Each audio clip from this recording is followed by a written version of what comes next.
Listerine Antiseptic, Listerine Toothpaste, and Prophylactic Toothbrushes present America's favorite family comedy, The Adventures of Ozzie and Harriet, starring the entire Nelson family.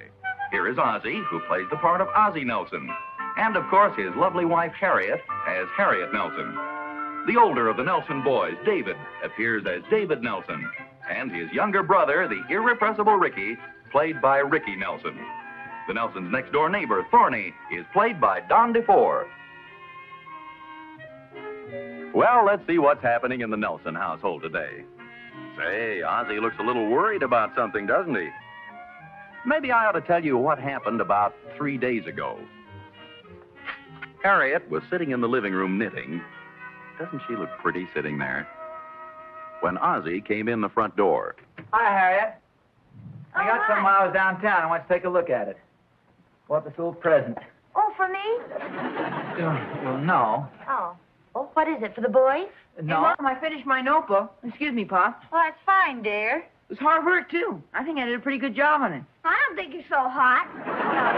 Aren't you going to say hello to your father? Oh, hiya, Pop. Hiya. I don't think you're so hot. Hey, is that any way to talk to your father? No, I was talking to David. Well, will somebody please talk to me? I've been trying to show your mother a little present here. Well, sorry, Pop. Go right ahead. Well, thank you. Anything would be better than listen to David brag about his notebook. What do you mean? It's a darn good notebook. Yeah, if I do say so myself. Well, you might as well. Nobody else will. And we'll see when I hand it to the teacher. Hand it to her? Heck, you better just drop it and run. Hi. Somebody please tell me what this is all about. And we had to do a notebook for our science class. Well, we're glad you finished it, dear, but now your father has something he wants to show us. It's a present he bought. Oh, boy, what'd you bring me, Pop? No, this time it's for Mr. Thornberry. Got him this little cigarette lighter.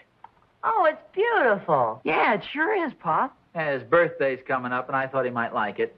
Well, I didn't know you and Thorny exchanged birthday gifts. Well, we don't usually, but I saw this tricky little lighter, and it looked like something he might go for. Oh, it's very thoughtful of you. You gonna wrap it up? Well, I thought I might do it up as kind of a joke. Why don't you give him a lighter that won't light? That'd be a good joke. Well, I don't think he'd quite appreciate that. Besides, he's probably got a couple of those now. You see, what I figured I'd do is to put this little lighter in a great big box and then mail it to him. Hey, that's pretty neat, Pop. Oh, I don't mess around, boy. Where are you going to get all the wrapping paper? I'm glad you asked that. Remember last year around Christmas time, your old dad was smart enough to put a lot of that Christmas wrapping paper away in a very safe place just in case it might come in handy for such an emergency? That's right, I remember that. That was very clever of you, dear. Oh, thank you. I just figured it might come in handy. I know, you're right. Where is it, Pop? Oh, I stashed it away very carefully where we can get our hands on it at any time. Where's that? Well, we haven't needed it so far. It's right upstairs on the shelf in the closet. Oh, you asked where it is. Yeah, it's right upstairs on the shelf in the closet.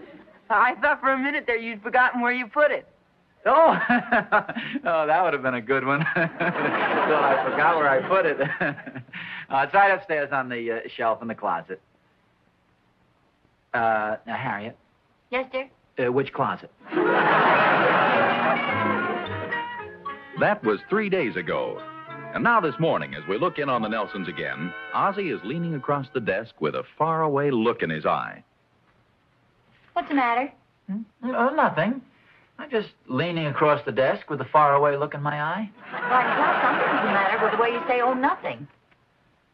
Well, I just think it's strange I haven't had any word from Thorny.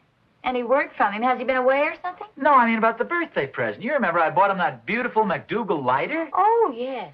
Gee, I spent about a half hour wrapping it with that beautiful Christmas paper and mailed it to him personally. Well, maybe he hasn't received it yet.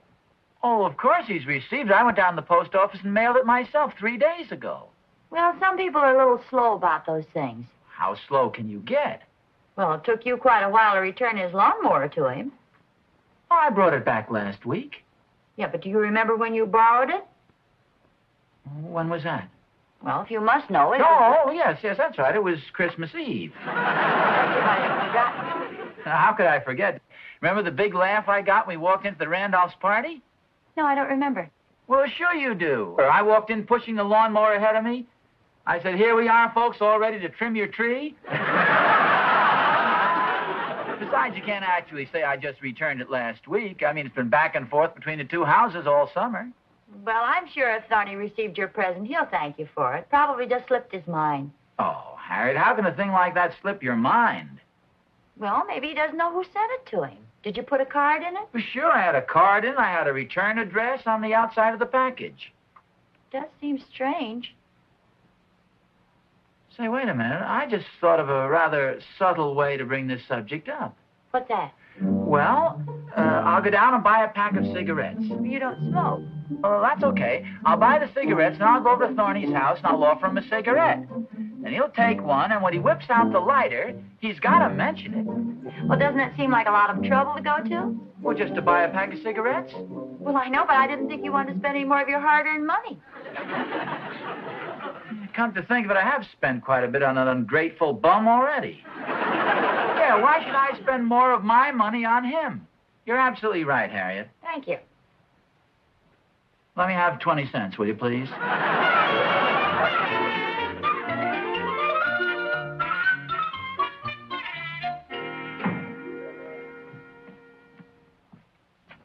Hey, Thorny.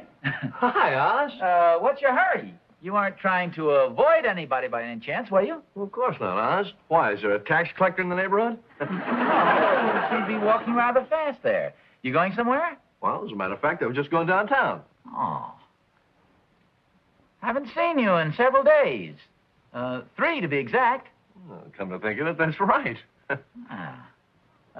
What's new? Not a thing, Oz. What's new with you? Don't change the subject, Thorny. The subject? Hey, let go of my coat, will you? Oh, I'm sorry. Get out of my pockets. What are you trying to do? There's something very personal about a man's coat pockets. Well, I just wanted to see whether you had a pack of cigarettes with you. No, I don't have any. No, well, I happen to have a pack of cigarettes with me right here. Would you care for one? Yes. Here, take 2. They're the small size. Smoke them later. If you don't mind, I'd rather you'd smoke one now. Say, what are you trying to do? Give me the nose test or something? Thorny, I hate to be as blunt as this, but isn't there something on your mind, something you'd like to tell me? What do you mean, Oz? Well, I mean, isn't there something you'd like to thank me for? Oh, Oz, how stupid of me. Of course there is. Gee, I thought you were acting kind of funny, and here all along you want to know why I didn't mention it. Oh, no, that's okay, Thorny, forget it. How can I apologize? Oh, don't apologize, old pal. It was a pleasure. Well, it was just one of those things that kind of slipped my mind because I haven't had an occasion to use it lately. You understand? Oh, sure. You know, during the winter months, the grass doesn't grow long enough for me to use the lawnmower. You're returning it, Oz, and I'll see you later. This is why I'm a Thorny. Look, I hate to be rude, but I've got to be running along now. I'll see you later, Oz. What's the matter, Pop? Oh, Who are hi, you talking fellas. to? Apparently, the only friend I have left in the world, myself. Well, we're your friends, Sure, Pop. Oh, yes, I know. even though you are our father. Yeah, thanks a lot, boys. What's the matter, Pop? Well, I don't want to bore you guys with my problems. You probably have enough troubles of your own. I sure have one, I'll tell you that much. Oh, what's your problem, Dave? Well, you know that notebook I handed in for science class? Well, yeah, I thought it was swell. And so did I, but the teacher gave me a D on it. A D, is that all? Yeah, I worked real hard on it, too. Pasted in all those pictures. I was wondering if she could have made a mistake on it. Well, it's always possible. Sure wish I could find out. Well, that's easy. Why don't you just go up to her and ask her? It's not going to cost you anything. It may cost him his life. Vicky, teachers don't bite, you know. No, but you sure get terrible marks from him. I can't understand it. I worked so hard on that thing and made all those drawings, and she gives me a D on it. Well, David, sometimes it's hard to figure out what goes on in people's minds. Here I go down and buy an expensive McDougal lighter, wrap it as a beautiful gift. I don't even get a word of thanks. That gosh darned Thornberry. Gosh darn teacher. That gosh darn Iggy Schwartz. Iggy Schwartz. Well, I thought he was your best friend. He is. Well, then what are you mad at him for? Well, heck, a guy has to be mad at somebody around here to keep from getting lonesome.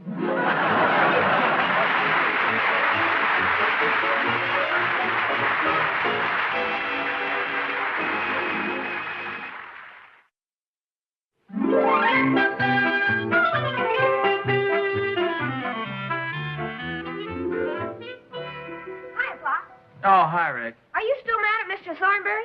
Well, no, I never was mad at him. Well, you sure sounded like it. Oh, then I was a little upset there for a while, but I've gotten over it. Oh, boy, that's swell. Well, why are you so happy? Mrs. Thornberry's baking some chocolate cake today, and she asked me to have some of it. What's this? Oh, we were just discussing Thorny. Are you still grumbling about that? No, Harriet, I'm not grumbling. I decided to be philosophical about it. I'm certainly not going to let any silly cigarette lighter spoil our friendship. Well, now, that makes some sense. After all, Thorny has a lot of fine qualities about him. He's honest, he's a good friend, and he's a good neighbor. Mrs. Thornberry's a swell cook, too. After all, what's so wonderful about a cigarette lighter? Certainly nothing to get excited about. Although, come to think of it, it is a pretty darn nice present to give someone. He'll probably thank you for it sooner or later. And maybe it's just one of his little practical jokes. Well, Harriet, I really don't care one way or another. I don't care if he ever thanks me for it. In fact, I feel silly even discussing the thing. Let's just change the subject, shall we? It's fine with me.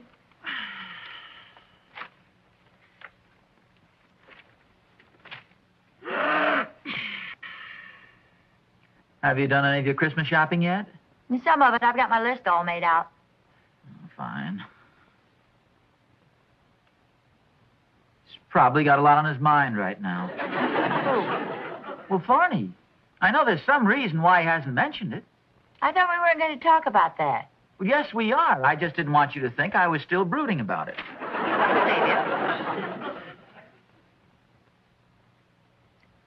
You know, it could be that he's just embarrassed because he didn't buy me a birthday present. I mean, I could put a guy in quite a spot. I buy him this beautiful birthday present, and he didn't even take the trouble to get one for me. Yes, there's a possibility of that. Strange. What's the matter? Why didn't he buy me a birthday present? Probably forgot about it. Yes, just the same as he forgot to thank me for the beautiful lighter I bought for him. However, that isn't important. He's a good neighbor. Certainly. Sometimes we have to overlook these little annoying habits in friends. Nobody's perfect. I'm sure I have some bad faults of my own. Certainly. Name one. Never mind. We're discussing Thorny. And you were being philosophical about it. Yes, that's right. Outside of being rather forgetful and rather impolite and rude at times, he's a wonderful person. Has a lot of fine qualities. Certainly. Name one. Well, he's a good friend. If he were a good friend, he would have thanked me for the present I gave him. Well, I'm only repeating what you said when you were being philosophical. Well, I guess I'm just not a philosopher. This thing is beginning to get me down. Well, Ozzie, it just isn't that important. Well, I'm trying. I've made a lot of excuses for the man, but frankly, Harriet, they failed to convince me. Oh, hi, Dave. Hello, dear. Well, thanks a lot for the swell advice you gave me, Pa. You sure were right. Well, what advice is that? About the D I got on my notebook. Oh, did you go see your teacher? Yes, sir. She said it was all a big mistake. She said I shouldn't have got a D at all. You mean you should have got an F? No, sir. She gave me an A. Oh, that's wonderful. What happened? Well, see, there are two guys in our class named Nelson, and the D was for David, but my mark was an A. Well, that was a pleasant surprise. It sure was. I sure am glad I went up and asked her about it. Well, that's the sensible way. These things usually turn out to be some little mistake or misunderstanding. Well, now, let me get this straight. You mean you recommend walking up to a person and asking him about what's bothering you? Some misunderstanding? Well, now, just a second, Harriet. This thing with Thorny is entirely different. Well, I don't know why the same advice shouldn't apply. Why don't you try it and see? No, Harriet, I'm not going to go over that man. How can you talk to him? I'm not going to go over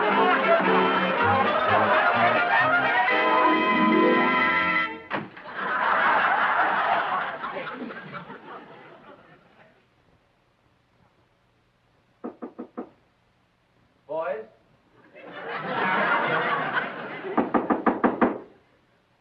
I'm not going to go over the Thornies. You understand? I'm not going over the Thornies.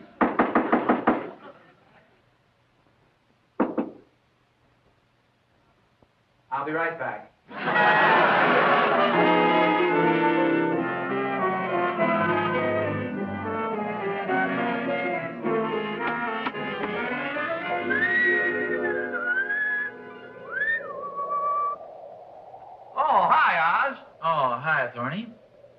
for me? Well, as long as you're here, yes, I would kind of like to have a little talk with you. Oh? Come on in the house. No, thanks. If you don't mind, I'd rather stay out here. Why don't we just sit down here on the steps and talk? It's a pleasant evening. Well, if you say so. Wait, I'll get my coat.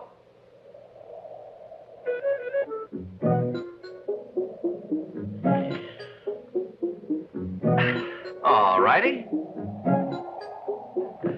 What's on your mind, Oz? Well, let me preface this by saying I've always considered you a good friend and a good neighbor. Oz, I'll be happy to lend you anything but money. No, this isn't a touch, Thorny. Oh, sorry. What is it then? Well, as I was saying, we've had some wonderful times together, you and I, Thorny. Yes, we have. I like you, Thorny. Well, I like you too, Oz. They say you're a swell guy. I value our friendship more than words can say. Are you sure this isn't a touch? No, I told you this is not a touch. Well, you're getting awfully mushy for just a social visit. Well, I'll get right to the point. Several days ago, 3 to be exact, I went downtown and I purchased a small but rather attractive present. I brought this present home and I wrapped it in some beautiful paper that I've been saving ever since last Christmas for just such a special occasion. I brought it over to the post office and I mailed it, Thorny. I mailed it to you. Oh, was it a large square box done in red-green paper? Yes? Oh, sure. I got that yesterday. You got it yesterday? Yeah. That's all you have to say? You received it yesterday? Well, what else do you want me to say? Thorny, to put it very bluntly, has it occurred to you you haven't even bothered to thank me for the present? Well, I plan to thank you, Oz, at the proper time. What do you mean at the proper time? Well, right on the bottom of the box it says in plain letters, do not open until Christmas. You're not open until Christmas? Sure, right on the bottom of the box. It's a pretty dirty trick, too, Oz, to send it so early. You know I haven't got much willpower. Barney, gee, I owe you an apology. Oh, think nothing of it, Oz. You can feel free to send me presents anytime. No, you don't understand. See, I thought you'd already opened it. Well, I'm not supposed to open it till Christmas. Yes, I know. It is a Christmas present, isn't it? I said, it is a Christmas present, isn't it? You saw what it said on the sticker. Hey, wait a minute. Oz, you sly old dog. I bet you sent that over for a birthday present. No, not so fast, Thorny. Oh, Oz, you shouldn't have done it. No, wait a minute. It was sort of a combination. Yes, it's a good one. A combination of a birthday and a Christmas present. A combination present? Yes, you see, your birthday comes so close to Christmas that it makes it very handy. Well, okay, Oz, if that's what you say, but... Well, isn't that all right? Well, sure, Oz. If you don't want to give me a birthday present, it's okay with me.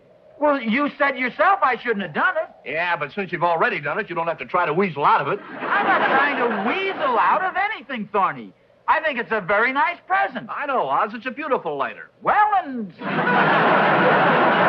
minute. How do you know it's a lighter? Well, when I was putting it away, I accidentally tore a corner of the paper, and then just a little later on, I accidentally tore the lid off the box.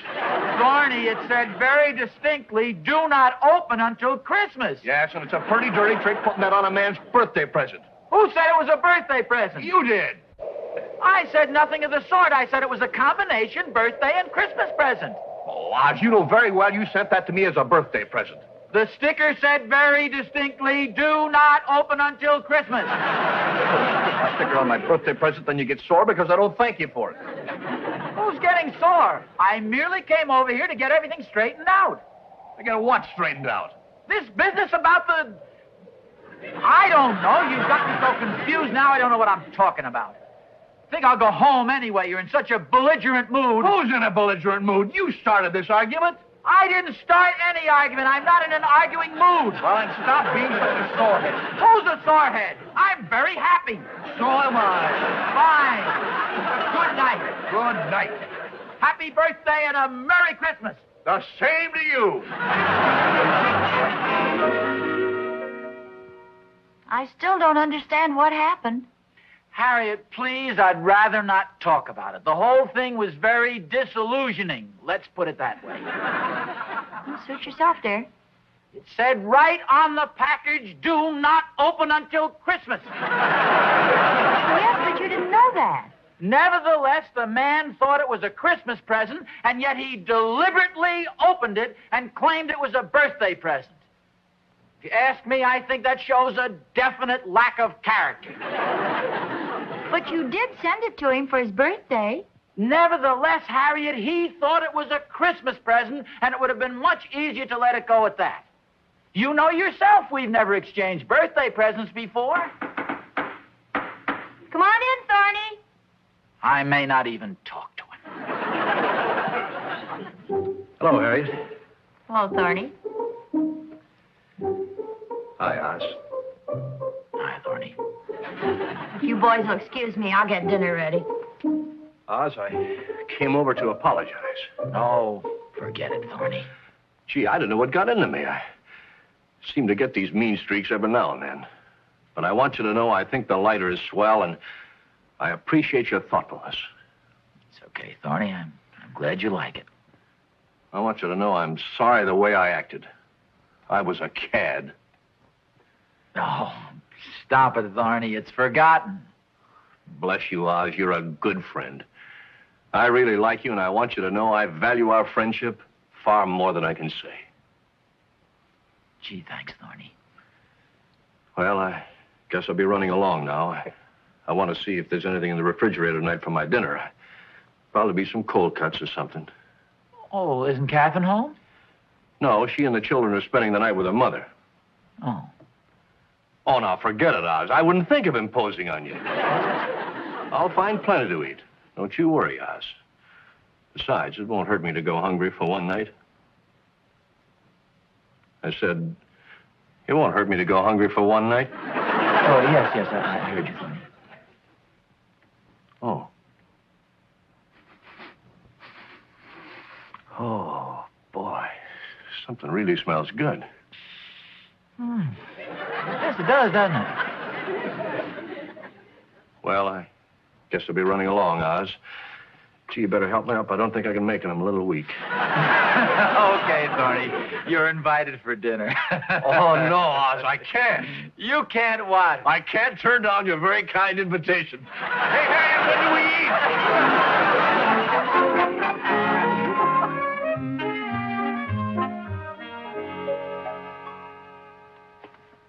Hadn't you better get up to bed, young fella? Okay, Mom, I will.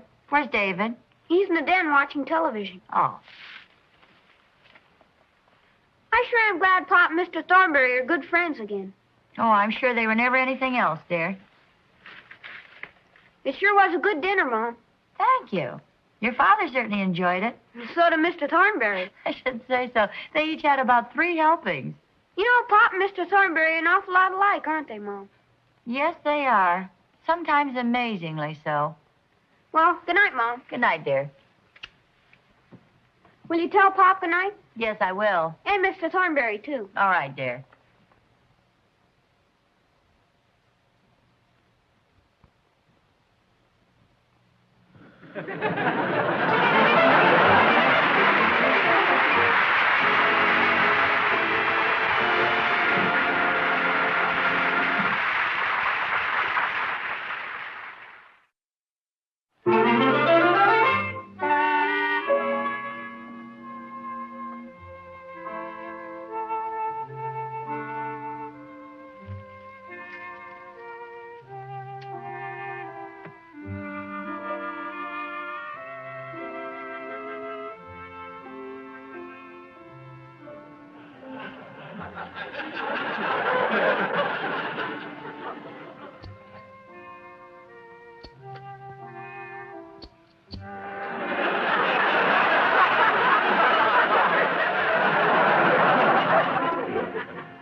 Joel light, Jewel Light for gifts. Sparkling Jewelite brushes and combs by Prophylactic in luxurious gift packages. For your best girl, a lovely 3-piece Jewelite dresser set from $5 in crystal, ruby, or sapphire. For the men in your life, smart, sturdy Clubber military brush sets from $3.50. For each name on your list, make it a Jewelite Christmas at your favorite drug or department store. Jewel Light, Jewel Light, Jewel Light for gifts. Brushes, combs, and dresser sets for each name on your list.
Tune in again next week when Hot Point Quality Appliances presents America's favorite family comedy, The Adventures of Ozzie and Harriet, starring the entire Nelson family, Ozzie, Harriet, David, and Ricky. David, What? which hand do you brush your teeth with? My right hand, of course. Why? Nothing. I usually brush mine with a toothbrush and Listerine toothpaste. Oh, what a funny little man you are.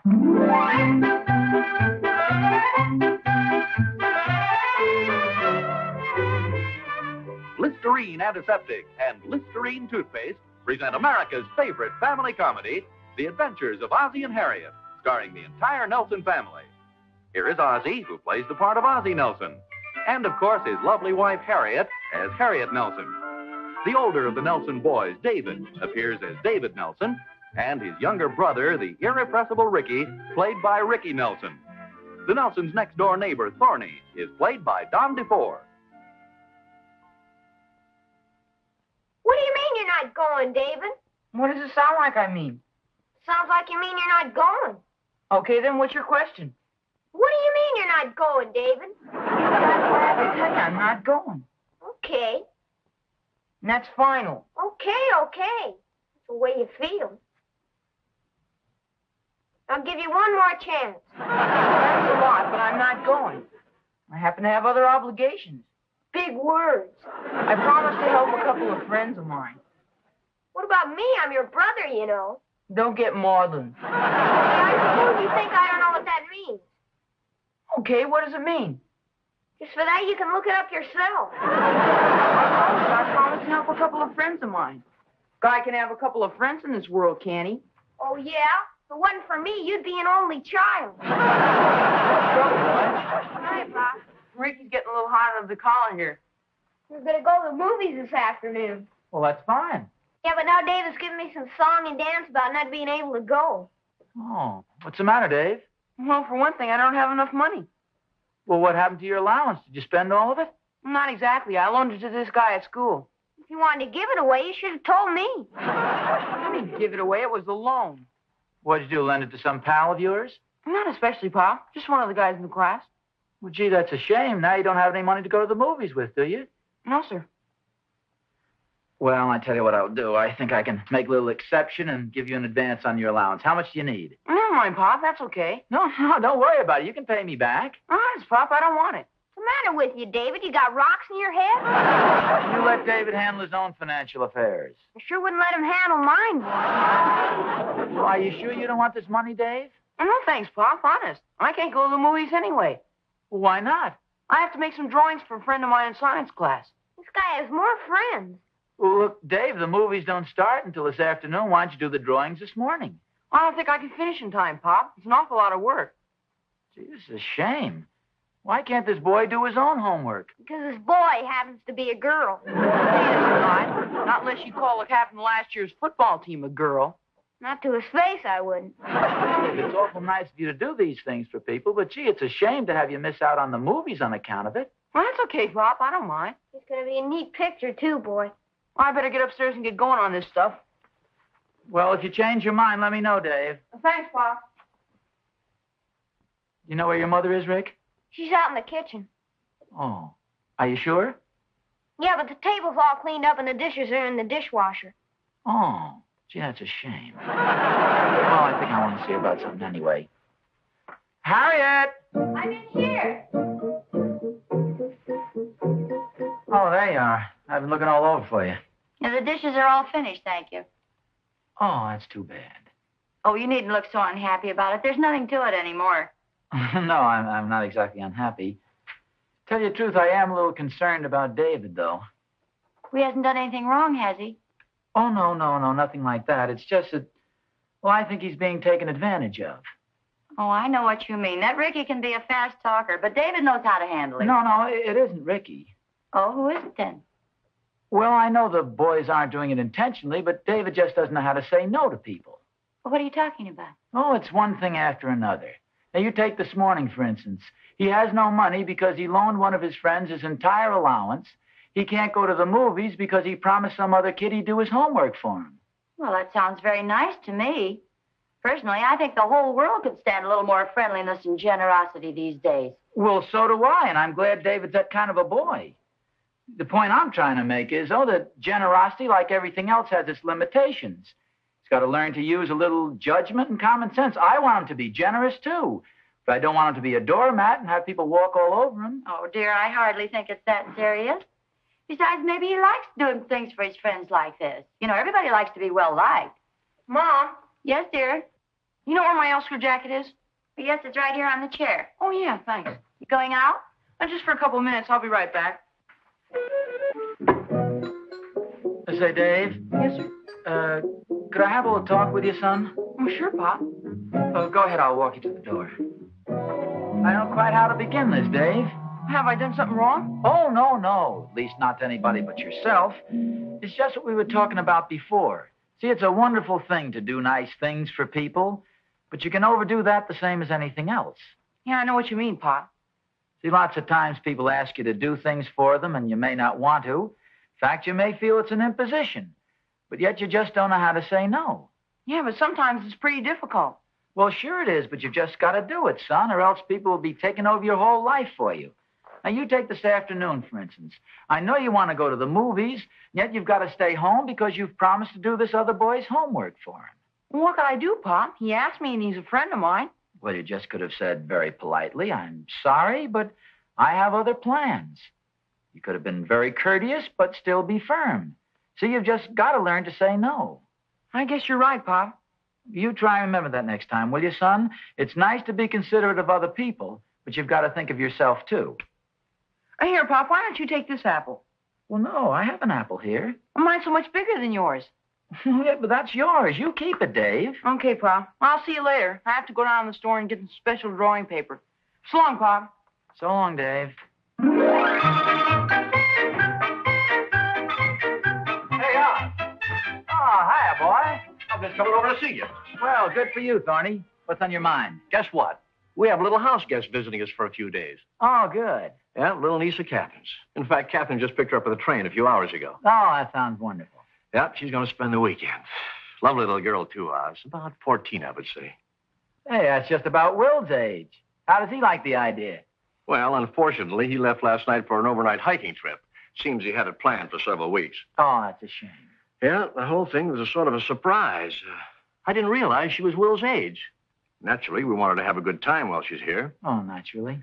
So when she received the invitation to the party last night, well, we were pretty disappointed. Party? Yeah, it seems Clara Randolph is giving a party for her daughter, and she called Catherine to invite little Shirley. Oh, That's the little girl's name. Well, that sounds wonderful. Yeah, except that she can't go alone, being a complete stranger here and all. They sort of figured Will was going to take her. Oh, yeah. Too bad. So you can see the spot we're in.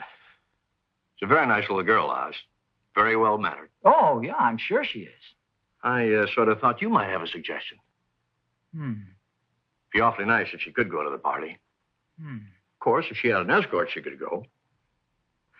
Now, if we could think of some young chap, about 14 or 15, very clean cut, well-mannered, agreeable, and very popular with the rest of the kids. Pardon me a second, Thorny. What about David? I accept. I accept. Little Shirley will be delighted to go to the party with David. Well, thank you, Thorny. On behalf of David, may I say he'll be very, very delighted to escort little Shirley to the party. Thanks a lot. Oh, forget it. After all, if you can't do a favor for a pal. Oh, you're a real pal, Oz. Thanks a million.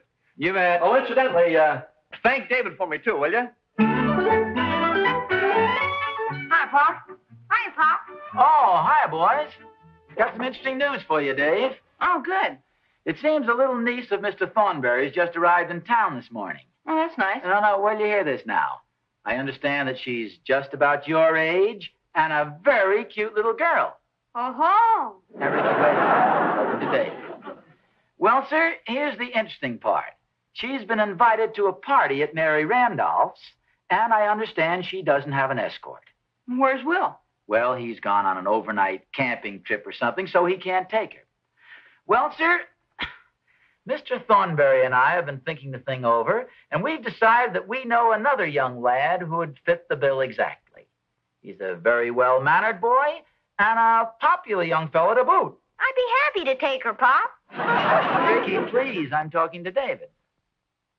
Gee, for a guy who's a popular young fellow to boot, I sure get kicked around. More at David's age. Well, how about it, Dave? How about what, Pop? Well, Mr. Thornberry and I would consider it a great favor to us if you would agree to escort this charming little lady to the dance. You hear me, Dave? Yes, sir, I heard you. I was just thinking about something. Thinking about what, David? What you said before. What I said before?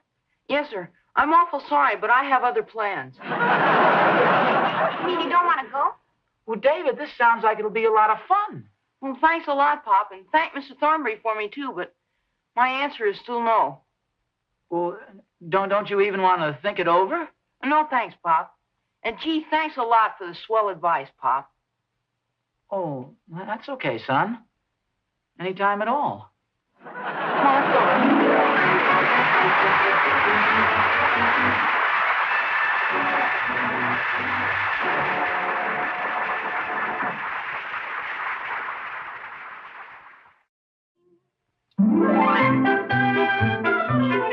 Hiya, David, old pal, old buddy. What's on your mind, little man? Not a thing, old pal, not a thing. You sure are palsy-walsy all of a sudden. I've been doing a little thinking. I doubt it. No, I mean it. I'm a pretty lucky guy to have a swell fellow like you for a brother. Yeah, life has been good to you. Best brother a brother ever had for a brother. Come on. What do you mean, pal?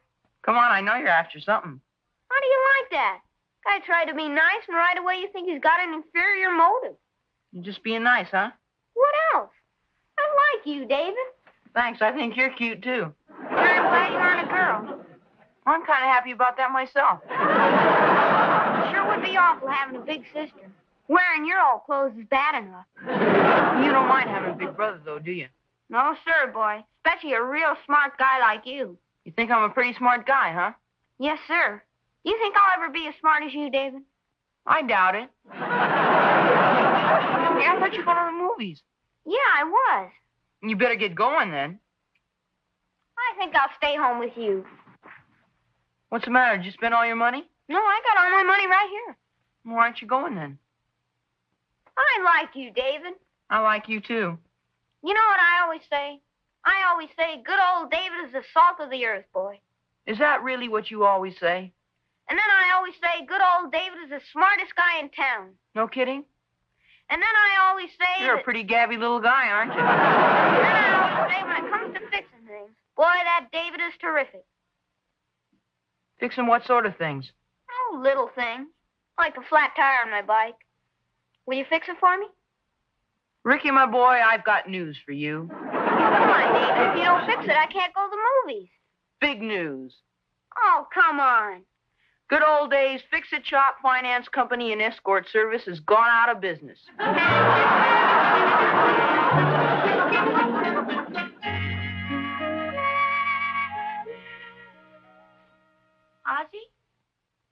Oh, hi, Harriet. What are you so worried about? I'm not worried. Oh, I guess I might as well tell you. Harriet, we have a bit of a problem here. The Thornberry's little niece is visiting him, and she's been invited to a party at the Randolphs. Well, it sounds very nice. Well, yes, but Will is off on a camping trip, and the poor little girl has nobody to take her. But what about David? I asked David, and he politely but firmly turned me down. Well, that doesn't sound like David. That was exactly my reaction.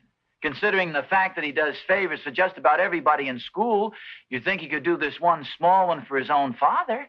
Well, of course, if he doesn't want to, dear, it's up to him. Well, you don't understand the extent of our problem. I promised Thorny that David would take the little girl to the party. After all, a man can't go back on a promise. You promised, Thorny? Well, yes, he's my best friend. I don't think that was too much of a favor for him to ask me. Well, he wasn't asking you to take her, dear. Don't you think you should have spoken to David first? Well, yes, I realize that now, but I had no idea David would take my advice so seriously. What advice is that? You remember the discussion we had this morning? See, David is so darn good-natured, and he does favors for just about everybody, so they take advantage of him. Yes, I know. Well, now, Harriet, my case is entirely different. After all, I'm the boy's father, you know. I didn't say anything. But evidently you did. Well, it's just that I've promised Thorny, and a promise is a promise. It's a little embarrassing to have David go back on my word. Why didn't you tell Thorny what happened? You made a date for David without asking David first, and David turned it down. Well, that'd make me look pretty silly, wouldn't it? I'm sure there's some way of explaining exactly what happened without exactly explaining what happened. There, you work it out any way you want to. Whatever you do, though, you better do it now so they'll have time to find somebody else. I think I'll go out and see if I can find David and make just one more pitch to see if he won't do this as a special favor to me. Oh, would you mind seeing who that is at the back door, Harriet? Well, you're kidding. You know very well it's Thorny. Come on in, Thorny. Well, look, why don't you see what Thorny wants, and I think I'll go outside and see if I can find David. No, you better let me go see if I can find David. Hi, Harriet. Hi, Oz. Hi, Thorny. Hi, Thorny. Boy, excitement is sure running at a fever pitch at our place today. Well, I know you boys have a lot to talk about, so if you'll excuse me, please. Harriet? Boy, you ought to see little Shirley. Thorny. She's so excited she can hardly wait. I've never seen a kid so happy in all my life. Pretty happy, huh? Oh, delirious. Well, you'd think this is the first dinner party she was ever invited to. Come to think of it, I think it is. Where's David? Getting dressed, I suppose? Well, I really don't know where he is, Thorny. Little Shirley can hardly wait to meet him. Why, she's even been thinking of excuses to go out in the backyard, hoping to get a glimpse of him. I'm pretty worried about something, Thorny. David isn't much of a dancer, you know. Well, so what? I don't imagine any of the kids are. Well, and then there's another thing. Maybe David isn't her type. Oh, of course he's her type. He's a boy, isn't he? Well, it's just that maybe she might prefer somebody like the little Peterson boy. Now, he's been going to dancing school and all. Oh, no, she wouldn't care for him at all. You see, it's just the idea that David isn't much of a social type boy. He's a wonderful kid and all that, but he's not what you'd call a party man. Say, wait a minute. How about little Georgie Dunkel? Well, George is on the overnight trip with Will. See, I just got an idea. He's a lot younger than she is, and she's about a foot taller than he, but that Ricky always gives the girls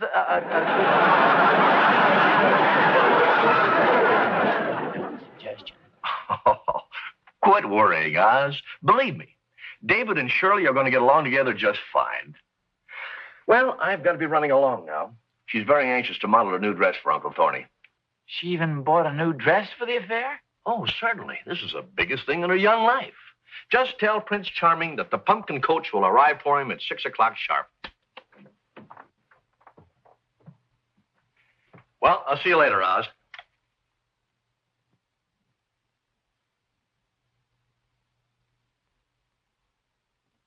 Harriet.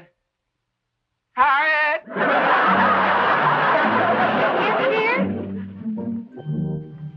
Oh, Harriet, this is terrible. Was Thorny pretty upset when you told him?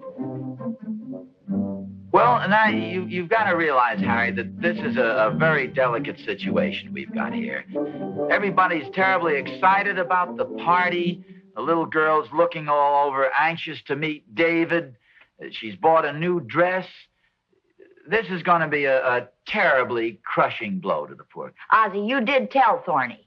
Oh, of course, I planned to tell him. In other words, you haven't told him yet. Well, like I say, Harry, now this is a very delicate situation. There are lots of different factors involved that make it extremely difficult to... I chickened out. Well, dear, I know how you feel, but the longer you put it off, the harder it's going to be. I can't argue with you because you're absolutely right. The only thing I can do is just face the music and call Thorny and tell him exactly what happened. Good for you. May I have the phone, please?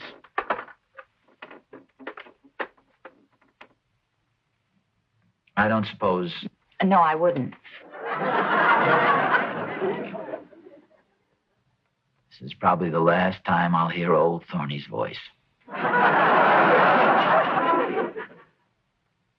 See, maybe if I just saw David and spoke to him once more and pleaded with him and explained to him what a wonderful thing it would be to do this favor for his kindly neighbor, Mr. Thornberry, and his dear old dad. See, maybe I could bribe, not bribe, maybe I could offer the boy a couple of dollars. Well, look, dear, he won't be back until dinner time. It'll be too late by then. Yeah, I guess you're right.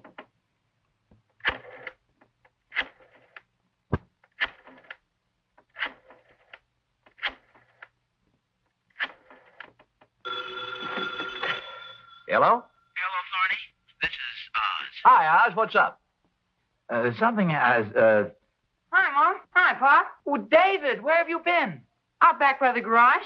Well, sit down, son. I want to have a talk with you. Harriet, will you go get my wallet? It's up on the dresser. Speak up, Oz.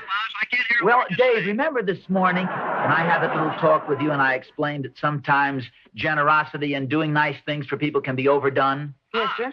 Well, Where are in you? my anxiety Yeah. not to have people take advantage of you, I think I perhaps made my point a little too strong. Gee, I'm glad to hear you say that, Pop, because I really enjoy doing favors for people. Oh, it's one. Oh, that's wonderful, son, because I'd like to request that you do a little favor for Mr. Thornberry and me. Hey, Oz. Oz. Pop, do you hear voices? Well, yes. Operator. Oh, for goodness sakes, pardon me. Yes, Thorny, here I am. Well, you had me worried, Oz. What happened? Well, it's nothing important, Thorny. What'd you call up about? Well, I just wanted to say hello. Well, goodbye, Thorny. Was that Mr. Thornberry, Pop? Yes, it was, David. Does he still want me to take his niece to the party? Well, yes, he does. Because I'd be happy to take her. Oh, that's wonderful, David. I'm sure Mr. Thornberry appreciates it, and I do, too. Well, heck, I'm glad to do it, Pop. Well, that's a fine attitude to take, son. What time am I supposed to pick Shirley up? Mr. Thornberry's going to stop by here about 6 o'clock. David, how did you know her name was Shirley? How did I know her name? Well, she was over in the Thornberry's backyard. Well, yes, but how did you know her name? Oh, that. Well, I was in our backyard, you see, and I saw this girl over in the Thornberry's backyard, and then I remembered that Will Thornberry had a pair of my old tennis shoes in his garage. So you went over to the Thornberry's backyard. Yes, sir. That's where their garage is. Also where Shirley was. Oh, and I suppose you and Shirley talked for a few minutes? Well, kind of. And she said to me, "You must be David Nelson." Which I was. And we started talking, and... Well, anyway, I'd be happy to take her. In fact, I'd be crazy if I didn't. I take it then she's a rather cute little girl? I'll say she is. I think I'm beginning to understand this change of heart and neighborly spirit. I sure am glad I was out by the garage fixing Ricky's tire. Otherwise, I might not have seen her.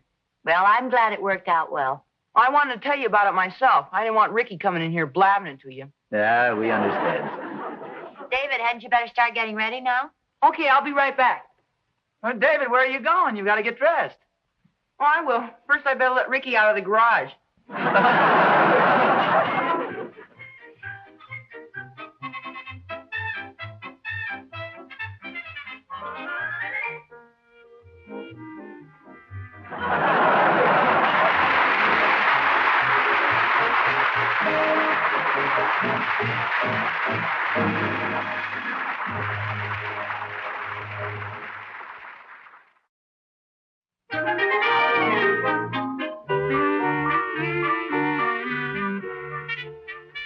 All the sneaky tricks to play on your own brother.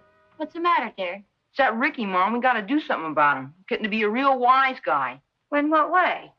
I had a pretty good time at the party last night. I was feeling fine today. So Ricky asked me if he could borrow some money to go to the show. And you let him have the money? Yeah. And then he was worried about who would do his homework if he went to the show. Oh, so you did his homework. Yeah. Then he wanted to borrow my bike to get to the show. And you let him take the bike? Yeah. All the sneaky tricks. Borrows my bike, takes my money. Well, dear, you told him he could take the bike and the money. Yeah, but I didn't tell him he could take Shirley, too.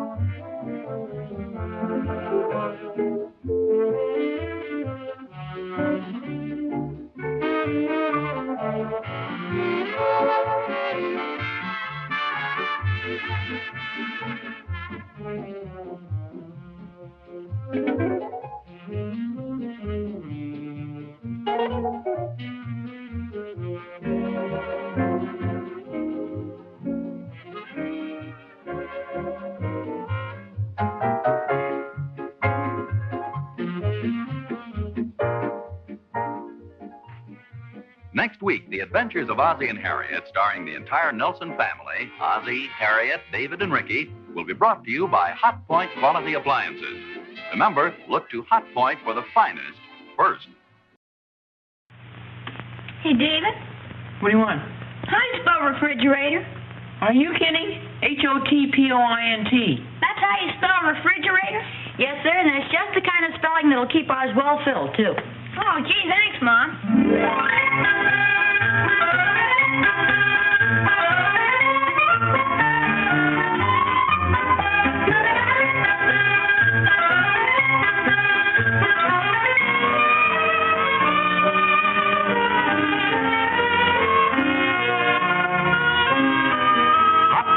Quality Appliances presents America's favorite family comedy, The Adventures of Ozzie and Harriet, starring the entire Nelson family, Ozzie, Harriet, David, and Ricky. So settle back in your easy chairs and enjoy another delightful half hour with all the Nelsons. Ozzie Nelson, of course, plays the part of the head of the Nelson household, Ozzie. And here is his lovely wife, Harriet Nelson, who keeps the family on an even keel. Hello, Harriet. The smiling young teenager we now see is David Nelson, older of the two Nelson boys and played by David Nelson. And here we have the youngest of the Nelsons, the little guy with the twinkle in his eye, Ricky Nelson, played by Ricky Nelson. The Nelsons' next-door neighbor, Mr. Thornberry, better known as Ozzie's pal Thorny, is played by DeFore. Hi, Harriet. Oh, hello there, Barbara. Well, look who's here. Oh, I was just on my way to the market, and I thought you might like to see him. Oh, how old is he now, anyway? Almost 7 months. Is that right? Whoever said time flies sure knew what he was talking about. Oh, I hope you're strong enough. He weighs a ton. Oh, I've had lots of experience. Of course, it's been some time ago, but I can remember. Oh, honestly, it doesn't seem like yesterday that he was born. Time sure marches on. Oh, you're so right. You know today's our 3rd anniversary? Oh, well, congratulations. Well, actually, it won't be for a few hours yet. 4:35 to be exact. Oh, well, congratulations anyway. Oh, what are you going to do about celebrating? Well, I finally talked that husband of mine into taking me out to dinner.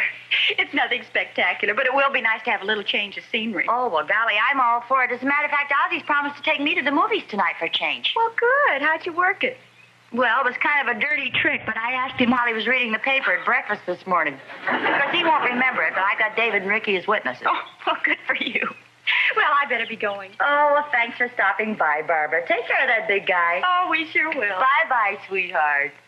And have a happy anniversary, Barbara. Thanks, Harriet. Bye-bye.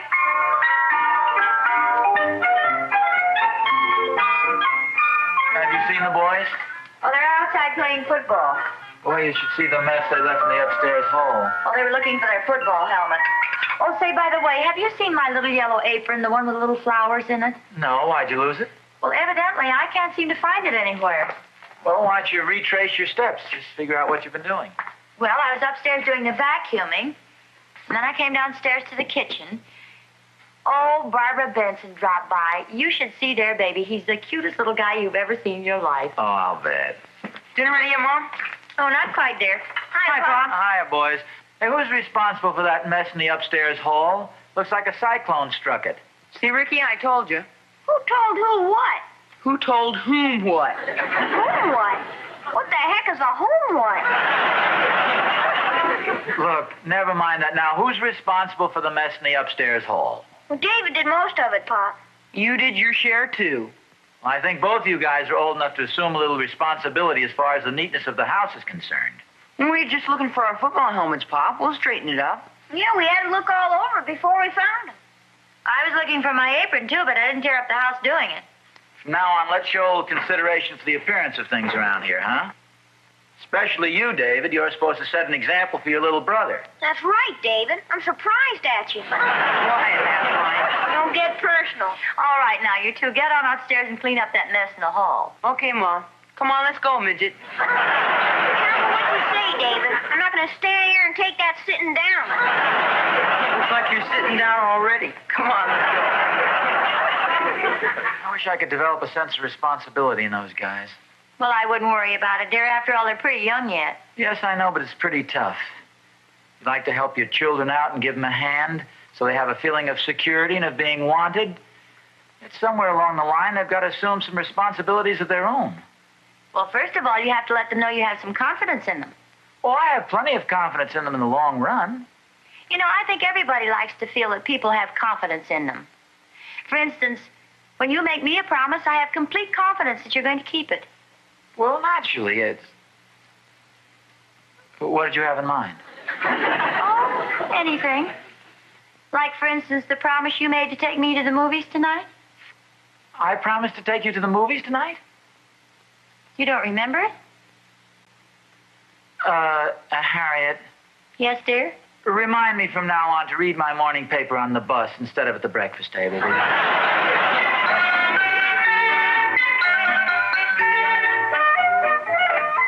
Hello?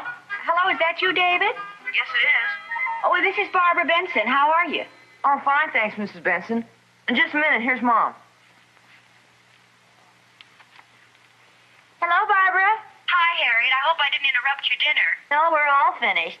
Oh, that's good. Say, I'm afraid I walked off with your apron this morning. You must have left it on the carriage when you picked the baby up. Oh, for goodness sakes, is that what I did with it? Well, I'm sorry I didn't call you earlier, but we've sort of been in a little confusion here. Oh, nothing serious, I hope. Oh, the sitter didn't show up. She has a headache or something. Anyway, she didn't call till the very last minute. Oh, that's a shame. Tonight of all nights. Say, I have an idea. Why don't I come over and stay with the baby? Oh, of course not, Harriet. I wouldn't think of it. In the first place, you and Ozzie are planning to go to the movies. Oh, Barb, I can go to a movie anytime. Why don't I come over right away and... Excuse me, Harriet. I think the baby must have dropped his bottle. Hold on, will you? What's the matter, Mom? Oh, the Bensons are planning on going out tonight. It's their anniversary, and the sitter didn't show up. Well, heck, I can go over there and stay with the baby. Well, it's very thoughtful of you, David. I don't know. Oh, sure, I could take my homework, and I wouldn't have Ricky in my hair for a change. Hello? Hello, Barb. Well, everything's under control. Say, David just had an idea. Why doesn't he come over and stay with the baby? Oh, do you think he would? He says he'll be glad to. He can take his homework and study right over there. Oh, gee, Harriet, you're a lifesaver. That'd be wonderful. Well, we're certainly glad we could help out. I'll send him right over. Oh, that's wonderful. Tell him thanks a lot. You're welcome. Goodbye, Barb. What time do they want me, Mom? Well, just as soon as possible, I guess, dear. What's this? Well, David's going to do a little babysitting tonight. No kidding. What's her name, David? It's the Benson's little baby. Oh, you mean a baby. Exactly. And David's going to take care of it? Why not? Oh, brother, I pity the poor kid. Oh, what's so hard about taking care of a baby? Well, certainly, I think David's perfectly capable. How come you're taking up babysitting all of a sudden, Dave? You trying to pick up a little extra pocket money? Oh, no, the Pop. Bensons planned on going out tonight, and the sitter didn't show up, so David volunteered to help him out. Heck, I don't want to get anything for it. I'll do it for nothing. If you ask me, you're being overpaid. Okay, wise guy. I'll go get the rest of my stuff. You really think this is a smart idea, Harriet? Oh, there's really nothing to it. He'll probably sleep most of the time. Who, David? No, the baby. I'm all set. Now, don't run now, David. I won't. Good night. Good night. Good night, dear. Ricky, you better get out your homework. Oh, gee, Mom. Come on now. Whiz. Homework. Harriet, don't you think that's quite a responsibility for David to stay with a little baby like that? Oh, I don't know, dear. You know, I think David has more capabilities than you give him credit for. Oh, I know he has lots of capabilities, but I mean, this is something a little different. Suppose the baby should wake up and need to have his... I mean, you know, with all those pins and everything. Don't worry, dear. Everything's going to be all right. I hope so. You promised to take me to the movies, remember? Oh, yeah, I did, didn't I? We better take Ricky down to your mother's, huh? I'm right here, Pop. Oh, honey, get your homework together. We're going to drop you off at Grandma's. Well, I don't have any homework, thanks to David. Did David do your homework? No, he walked off with my pen and all my notebook paper. Oh, well, I'm sure it was a mistake. Heck, and I thought he was doing me a favor. Well, why would he do a thing like that? He's really very fond of me. Well, yes, I know, but I mean, walking off with your notebook paper and your pen and stuff? And you know David, the absent-minded professor. Well, if we're going to Rialto, we better go. The Rialto? Well, that's way over on the other side of town. Oh, what's the difference? We're going to take the car, aren't we? Well, yes, but suppose David should phone. Well, what difference does it make? I mean, what movie we're at?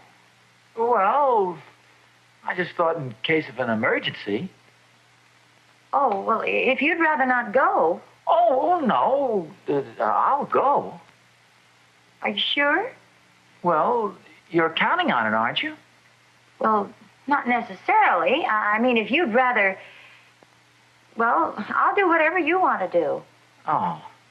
Well, then why don't we sit here and worry... and wait for... make up our minds later on.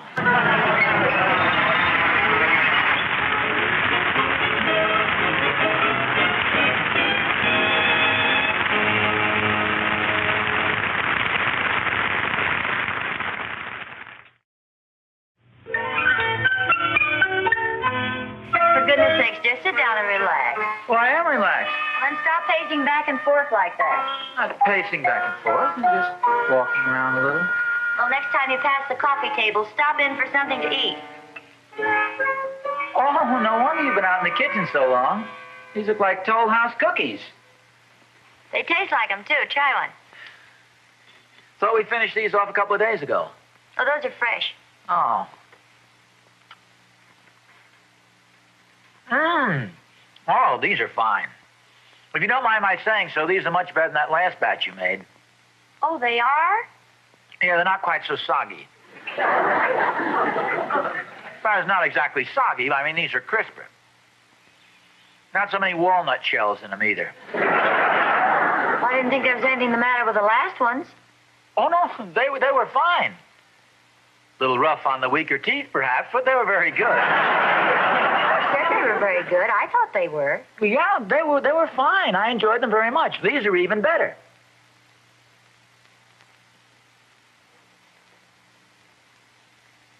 My watch must have stopped. You know what time it is? 10 o'clock. Oh. I'm sure David's all right, dear. Well, of course he's all right. I just asked what time it is. Sure, a big boy like David can manage a 7-month-old baby. For goodness sakes, relax, dear. Oh, I'm relaxed. Besides, if anything should go wrong, you just pick up a telephone and phone us. They have a phone, haven't they? Oh, sure. Barbara phoned this evening. Oh, yes. I'm sure if the Bensons trust David with their tiny baby, we can have as much confidence in him as a couple of strangers. Not that they're strangers exactly, but David's a very competent lad. I'm sure he's capable of meeting any situation that might arise. Is that the phone? I didn't hear anything. Oh, it must have been the Thornberry's phone. Say, you don't suppose David can't reach us and he's been calling next door at the Thornberrys, do you? No, dear, stop worrying. I'm not worrying, Harriet. For goodness sakes, there's nothing to worry about. There are plenty of kids David's age take care of babies. Kids even younger than David. He's got much more intelligence than a lot of boys his age. I think so, too. What was the matter with the last batch of cookies? They're fine. I ate them, didn't I? Oh, you eat anything I put in front of you. What was that? What was what? Heard something just sound sort of like a baby crying. It's probably the Thornberry's cat. Oh, yes, that's what it was. Besides, you couldn't possibly hear the Benson baby all the way over here. Harriet, who said anything about the Benson's baby? I just said I heard something that sounded like a baby crying. For goodness sakes, dear, stop worrying. I'm not in the least worried. That's the way to talk. David's a big boy. It's about time he did assume a little responsibility. I mean, a thing like this is good for him. It's a wonderful experience. So forget it, dear. It's only the Thornberry's cat. What is? That noise you hear? I don't hear anything. Don't you? Sounds just like a baby crying. It's only the cat, though. It's a little stuffy in here. Is it? Yeah, I think so. I think I'll step outside for a breath of fresh air. I always like to take a little walk in the evening before I turn in.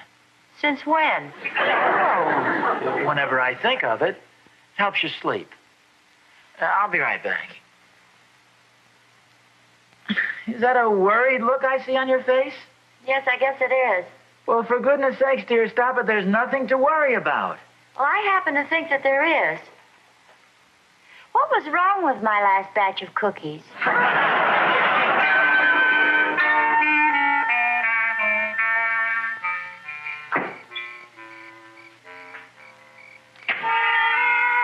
Hey, Oz.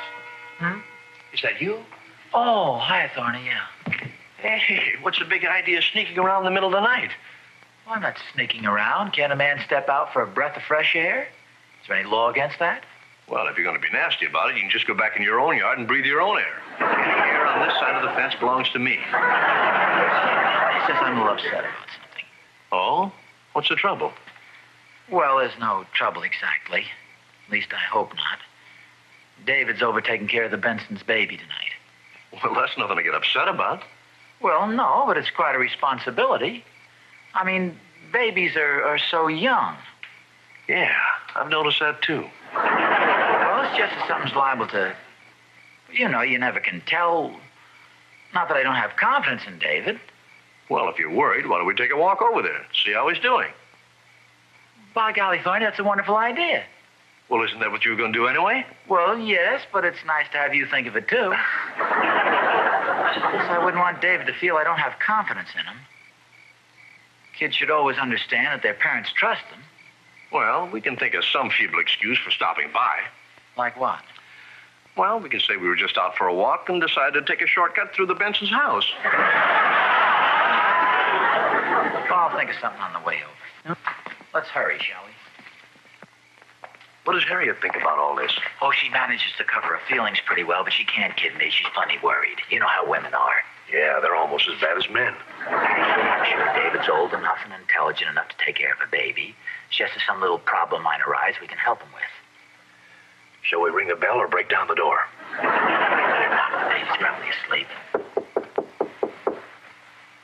Sure, there's nothing to get excited about. David's probably doing fine. Why doesn't he answer the door? Break it down. Oh, hi, Pa. hello, Mr. David. Thornberry. Mr. Thornberry and I were just taking a little walk. And I know a swell shortcut. You mind if we come in? Oh, no, come on in, Pa.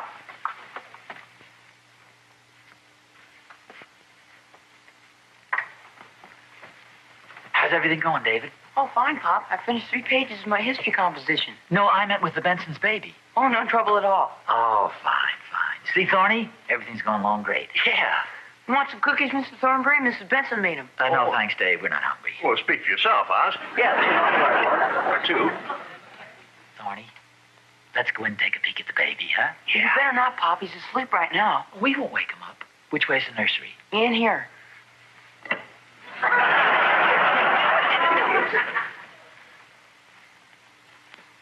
here, Bob. Is it awful warm in here? Seems fine to me. Well, what do you know about it? Well, I certainly know as much about babies as you do. Shh, Thorny, please. It's a small baby asleep here.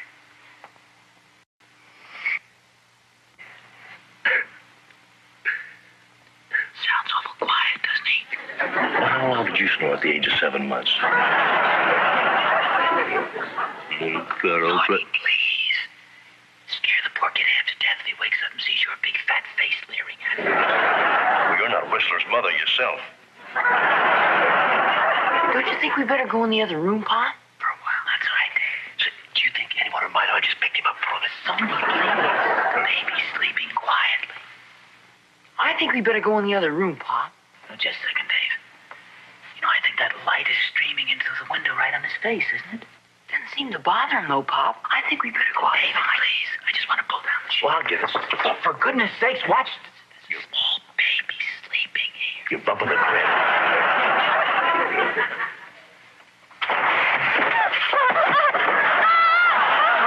Well, now you've done it. You woke the baby up. Me? You were the one that let the shade go. Well, you wanted to pick him up? Go ahead, pick him up. Oh, no, you don't. You woke him up. You put him back to sleep. That's all. Well, I think I'll be running along. Oh, no, you don't. You'll stay right here until we put this kid back to sleep. You want me to sing something? Are you kidding? He's making enough noise as it is. Why don't you pull the lamp on? Don't pick him up, Pa. I put him to sleep before. All by yourself? Yeah, I got a system. I read to him. Oh, David, don't be silly. He's a little baby. He doesn't understand what you're reading. Well, it still works. I read to him from my civics book. And here it is. Article 1, Section 8.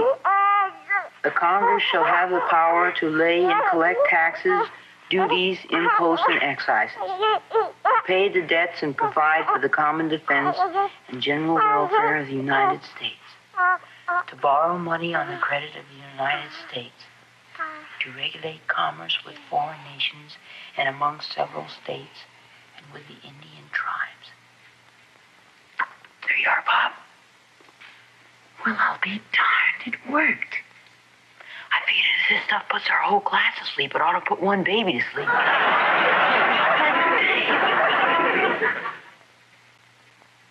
Well, I guess there's nothing more we can help you with.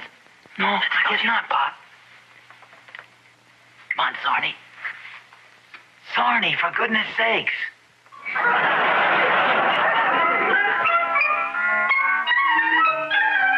Ozzie? Yeah, here I am, back home at last.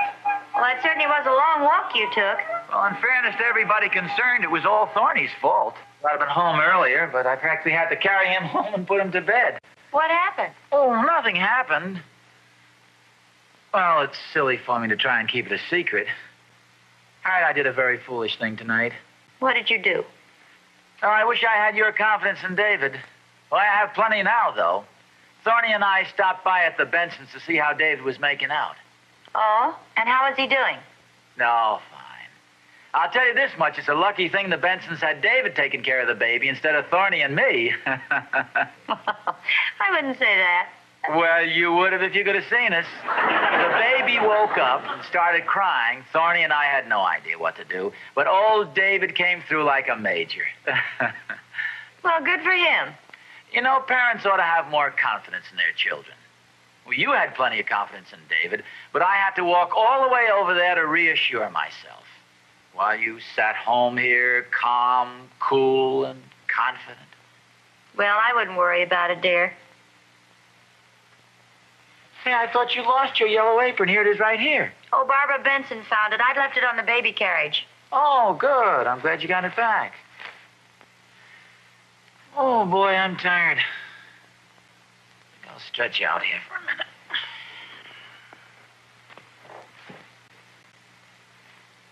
Why don't you go upstairs to bed?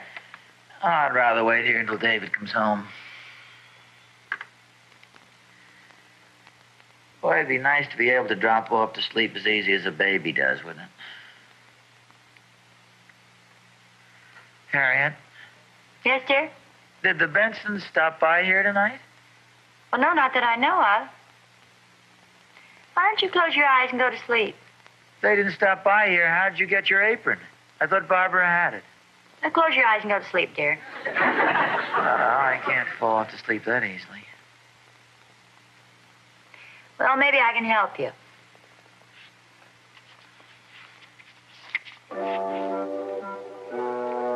Article 1, Section 8. Congress shall have the power to lay and collect taxes, duties, imposts, pay the debt, and provide for the Congress.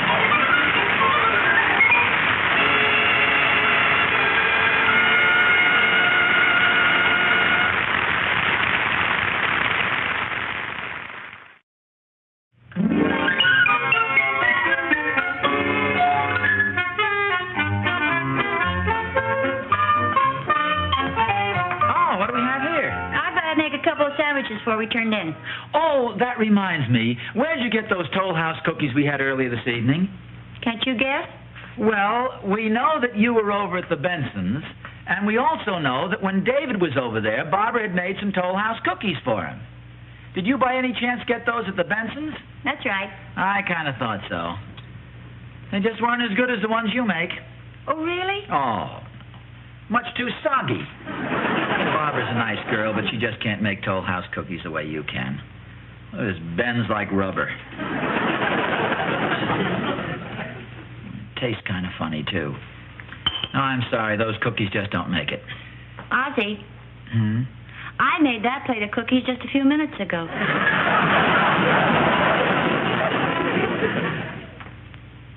Where are you going? Upstairs to bed. This just isn't my night.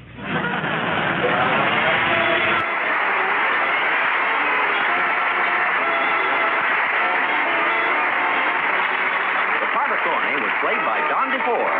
Ozzie was played by Ozzie Nelson. Harriet was played by Harriet Nelson. David was played by David Nelson. Ricky was played by Ricky Nelson. Barbara was played by Barbara Nelson. Baby cries were by Mary Nelson. And the baby was... Laurie Callahan.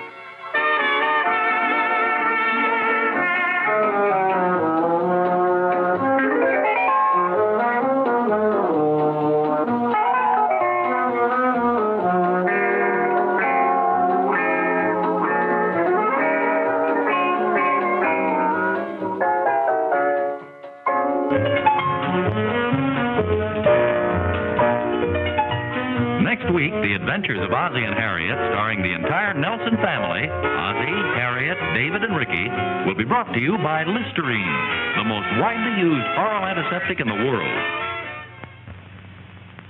Ladies and gentlemen, at this very moment in Korea, the lives of soldiers wounded in battle today are being saved by transfusions of blood and blood plasma. You can give these men the gift of life, a pint of your blood. The Department of Defense is calling for all Americans to roll up their sleeves. There is no substitute for blood. The need is urgent. The need is now. Call your local Red Cross chapter or blood donor center for an appointment. And please keep it.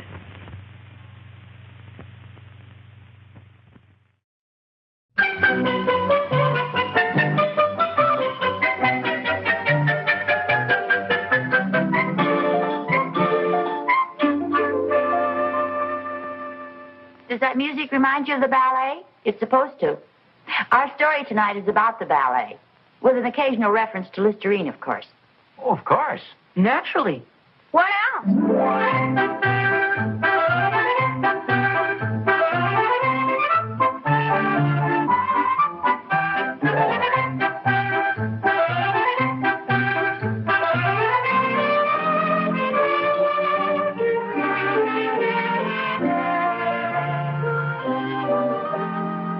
Listerine Antiseptic and Listerine Toothpaste present America's favorite family comedy, The Adventures of Ozzie and Harriet, starring the entire Nelson family, Ozzie, Harriet, David, and Ricky.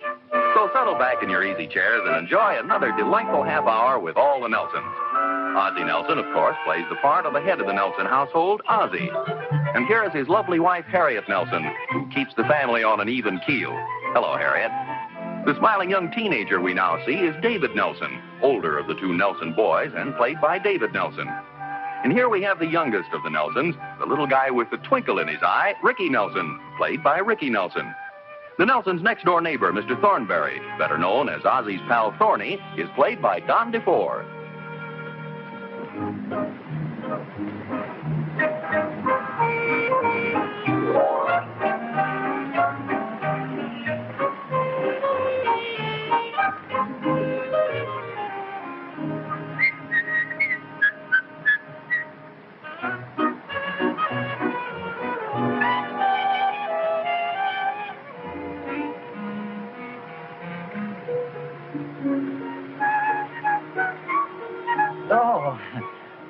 Good morning, officer. Morning. It's a beautiful day, isn't it? Yeah, certainly is.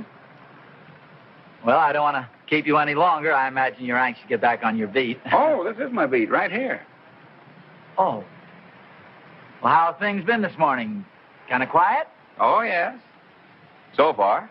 Oh, that's fine. I'm afraid you won't find that fire hydrant very comfortable. Well, for goodness sakes. Why, somebody must have pushed my car right up in front of this fire plug. Officer, I want you to take a look at this. Yes, I've already seen it, thanks. It makes you wonder what in the world would prompt a person to do a devilish thing like this, to push a man's car right up in front of a fire plug. Well, people do some strange things sometimes. As a matter of fact, I've never given a man a ticket for parking in front of a fire plug. Oh, well, that's a mighty nice attitude, officer, a mighty nice attitude. You didn't let me finish. Oh, I beg your pardon. You were saying? I've never given a ticket to a man for parking in front of a fire plug who didn't insist that he was pushed there. Not in your words, you understand. No, of course. It's just that the innocent have to suffer along with the guilty.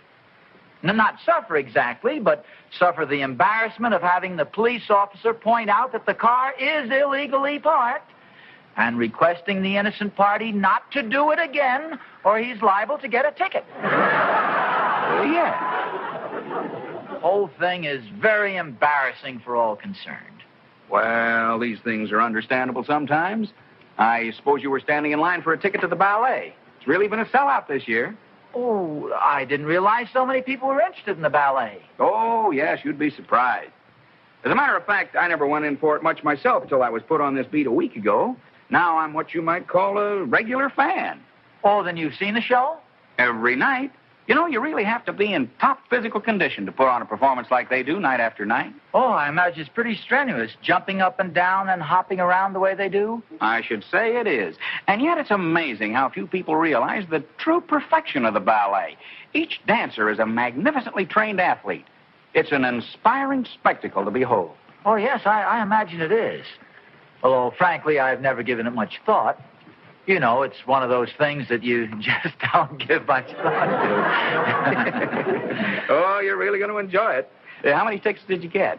Oh, no, I don't think you understand. You see, I didn't come down to... that is not that I wouldn't enjoy having a couple of tickets, but there's quite a line here, and I don't... Then you didn't get your tickets yet? No, I'm afraid I'm going to have to forego the pleasure. Well, I couldn't let you do a thing like that, Mr. A fire plug. Nelson. Oh, watch those Freudian slips, Mr. Nelson. I don't know what brought that to my ticket. My mind today.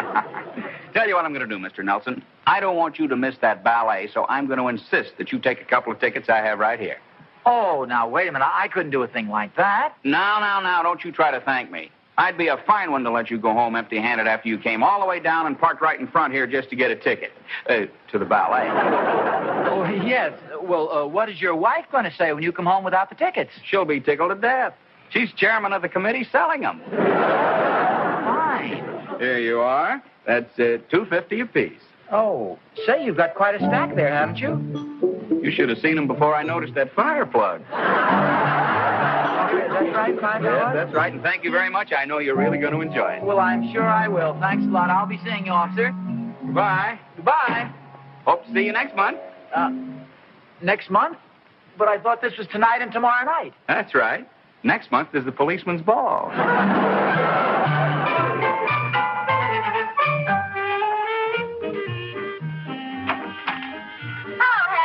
Hi, Clara. Come on in. Oh, well, I can only stay a minute. I'm on the warpath today, and that's the honest truth. Oh, it can't be as bad as all that. Come on in, sit down, and tell me about it. You wait till you hear.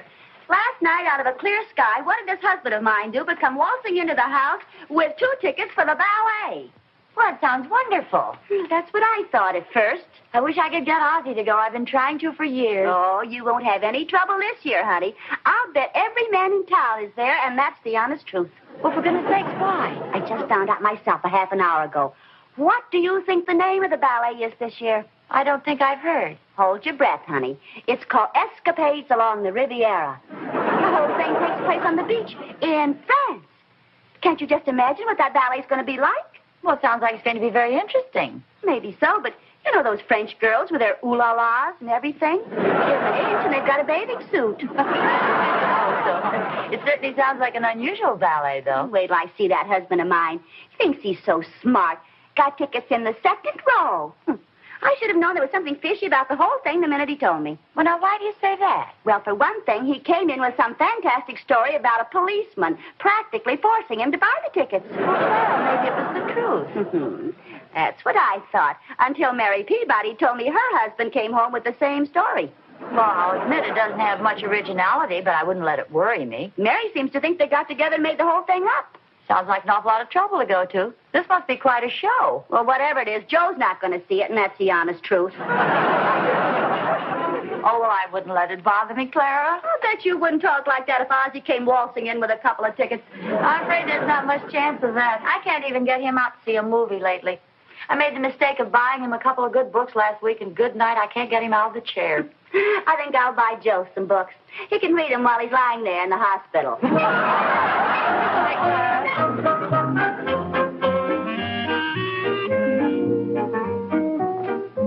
Harriet? I'm in here. Oh, hi, dear.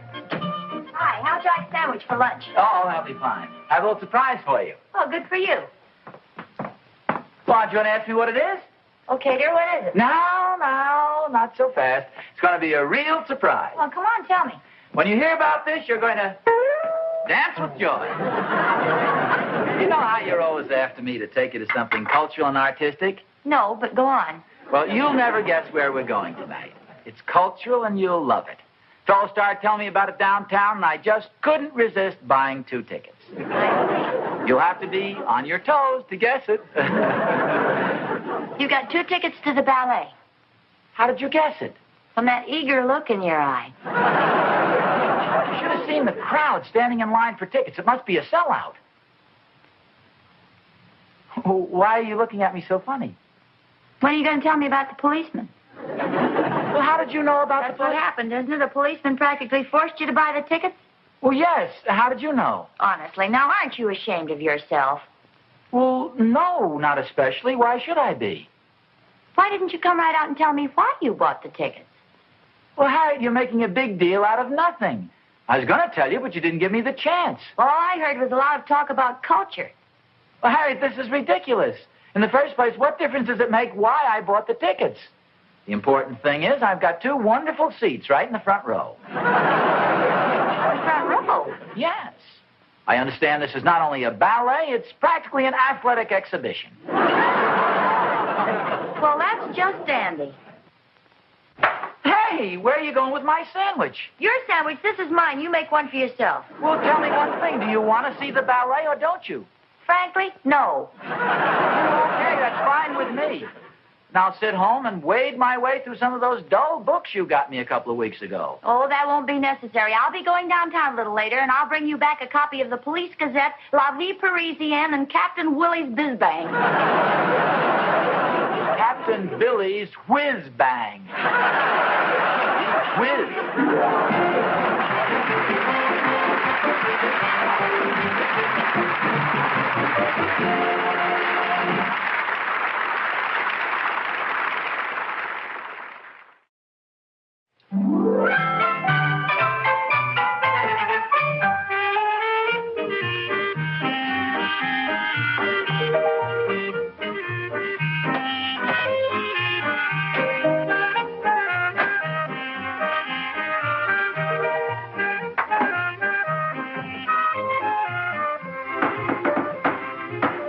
Come on in, Thorny. Hi, Oz. Hiya, Thorny. Sure timed this perfectly. How about something to eat? Oh, no, thanks, Oz. Couldn't eat a thing. Just finished a big lunch. Really? Wouldn't like just maybe a Toll House cookie and a glass of milk? Well, if you insist, I guess I can nibble on one or two. Keep you company.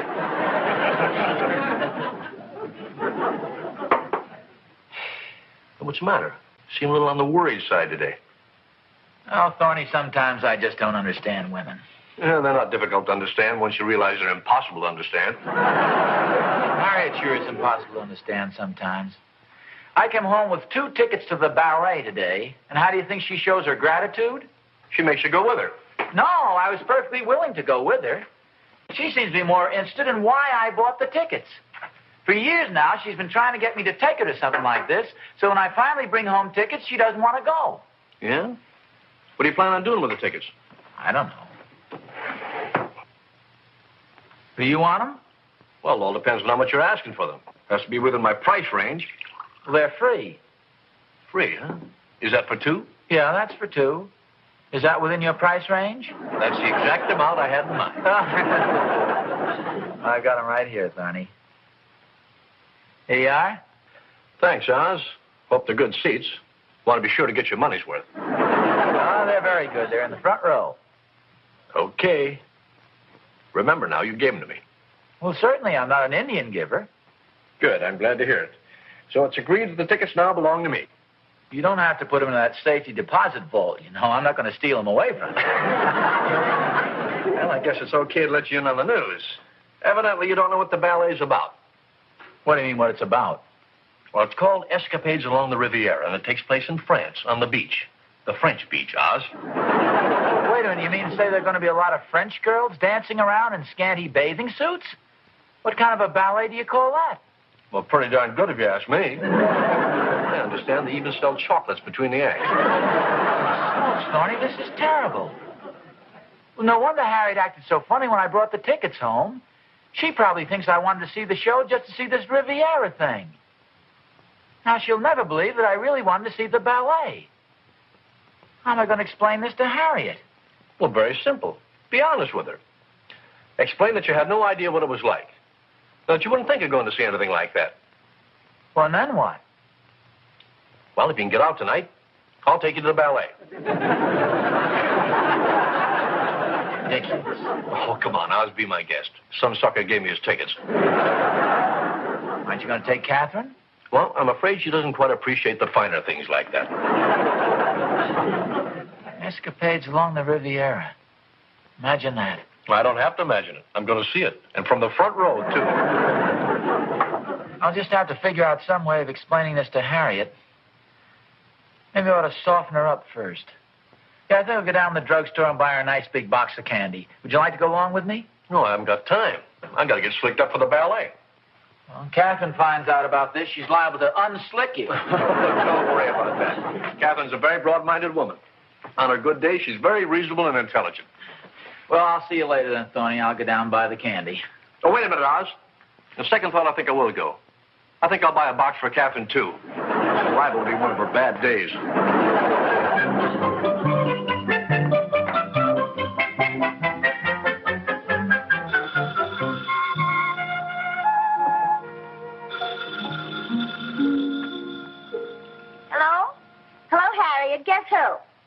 I give up. Who is it? It's Clara. Clara Randolph.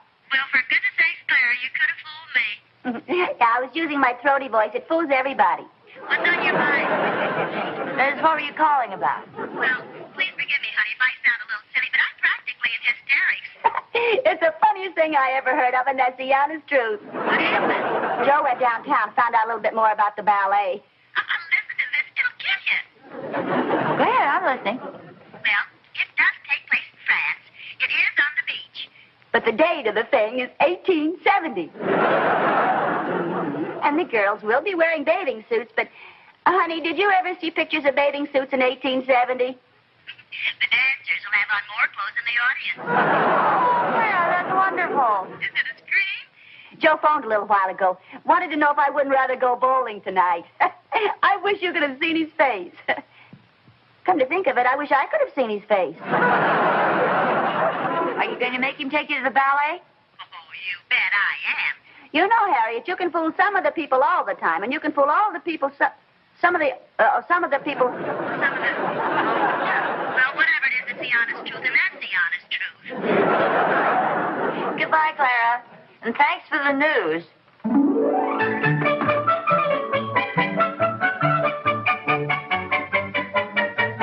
Harriet? Oh, hello, fellas. Have you seen your mother? Hi, Bob. She went downtown. Oh. What's the candy for? Oh, I bought this for your mother. How come Mom's mad at you? Second, Dave. Don't you think I can buy a box of candy for your mother without having an ulterior motive? What does that mean exactly, Pop? That means I bought the candy for your mother. It's true, we did have a slight misunderstanding, but usually I find a box of candy and an explanation straightens everything out. Well, why don't you give Mom the explanation and give us the candy? I will not. We don't get anything. We can't have the candy. How about an explanation? What is there for me to explain? Explain why we can't have the candy. You can't have the candy because I bought it for your mother. What was the misunderstanding about, Pop? Well, I came home with a couple of tickets for the ballet. The ballet? Heck, that's sissy stuff. It is not sissy stuff. A lot of men go to the ballet. At least a lot of men will be going tonight. How come Mom's mad at you? Didn't she like the ballet? Well, yes, but the feminine mind is a very weird and complicated machine. Like an airplane, huh, Pop? Yes, without a pilot. I find that women are sometimes very difficult to understand. I'll say, there's this new girl in school, and I can't understand her. What do you mean? Well, she's different from the other girls. Different in what way? She doesn't like me. Oh, do most of the girls in school like you? Oh, sure, they all do. They think I'm cute. Oh, Ricky, stop bragging. You're not cute at all. I don't know. I was looking in the mirror today, and I'm not bad. Good for you. You make me sick. Oh, yeah? I suppose this new bow tie isn't pretty sharp. Well, look, fellas, one argument in the house is enough for today, huh? Yeah. How come Mom doesn't want to go to the ballet? Well, this year the ballet is going to be rather... Well, I don't think you'd understand. Yes, maybe you would. Go ahead, Pa. Well, this year the ballet is going to take place on the beach in France. So what? No, I guess you wouldn't understand. Well, there's Mom. Oh, yeah. Look, fellas, I'd kind of like to talk to your mother alone. Would you guys go outside and have some fun? Oh, heck, I think it'll be more fun in here. Oh, Ricky, don't be so nosy.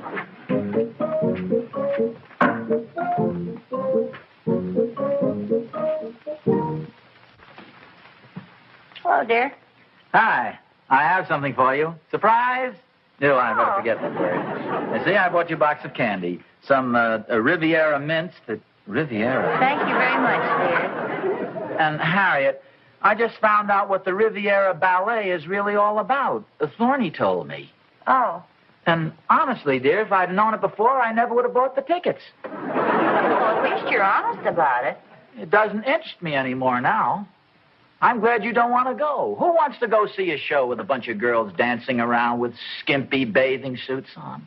Oh, of course, girls in skimpy bathing suits. The Riviera number. I'd much rather sit home here and relax with a couple of those delightful books that you got me for our anniversary. Ozzie, why don't we go to the ballet? You mean you'd like to? Yeah, I think we might enjoy it. Well, like I say, I don't care for that sort of stuff, but I could be talked into it. I mean, if you want to go, say, hadn't we better hurry? There'll be quite a crowd there, I understand. Well, it's only 4 o'clock. The ballet doesn't start until 1870. 8:30. Oh, yes. What kind of seats do we have? Well, don't you remember I told you they're wonderful seats? I was telling Thorny... What's the matter? I gave our tickets to Thorny. Oh, that's all right, dear. I have 2 more right here in my bag.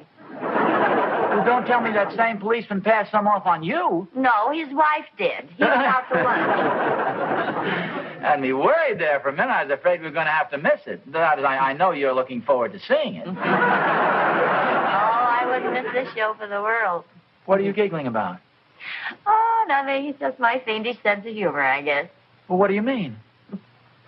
Dear, did you know that this whole ballet takes place in 1870? 1870? Uh-huh. And do you know what the bathing suits look like in 1870? No, I don't think I do. But when did Clara tell you about this? Oh, she phoned me a little... How did you know Clara told me? Well, she's the local Pony Express, isn't she? As a matter of fact, she did tell me. Joe found out and called her.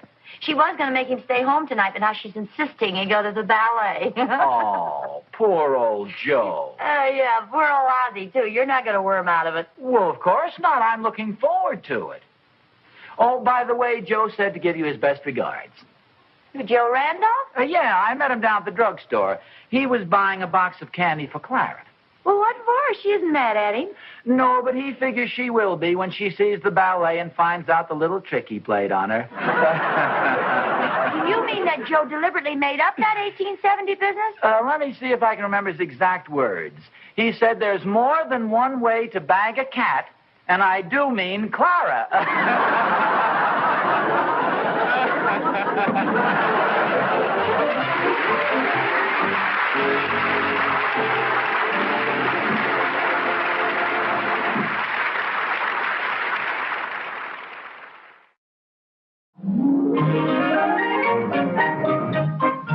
Well, there's really not much more to tell you in our story for tonight. Oh, you might be interested to know that Ozzie and I went to the ballet and enjoyed it tremendously. The Thornberrys were there and the Randolphs. Just about everybody in town. Oh, and there's one more thing you might get a kick out of. The very next day, Ozzie went downtown again. And who do you think he met? Okay, whom do you think he met? He was walking down that very same street.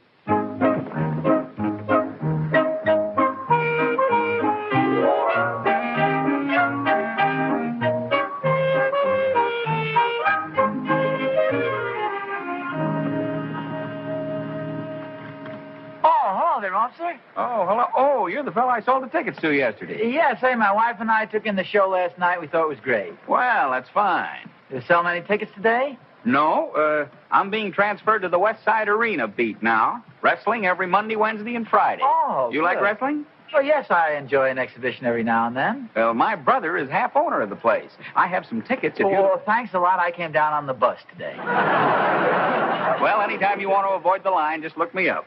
I'll be right on the corner. Well, you bet I will. Say, as a matter of fact, it's getting late. I better get over there now. Could I give you a lift? Oh, I don't want to put you in any trouble. No trouble at all. Come on. Well, this is very nice of you, officer. Perfectly... Oh, just a moment, please. Something the matter? Yes, I don't want to forget this.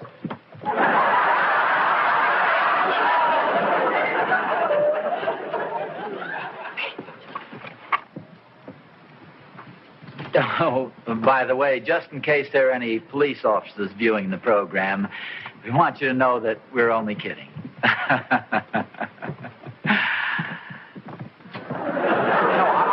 we are, fellas.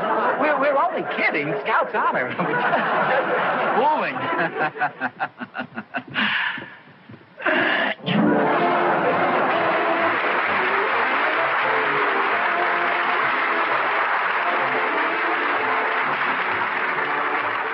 Clara Randolph was played by Florence Lake. Her Vigran was the policeman.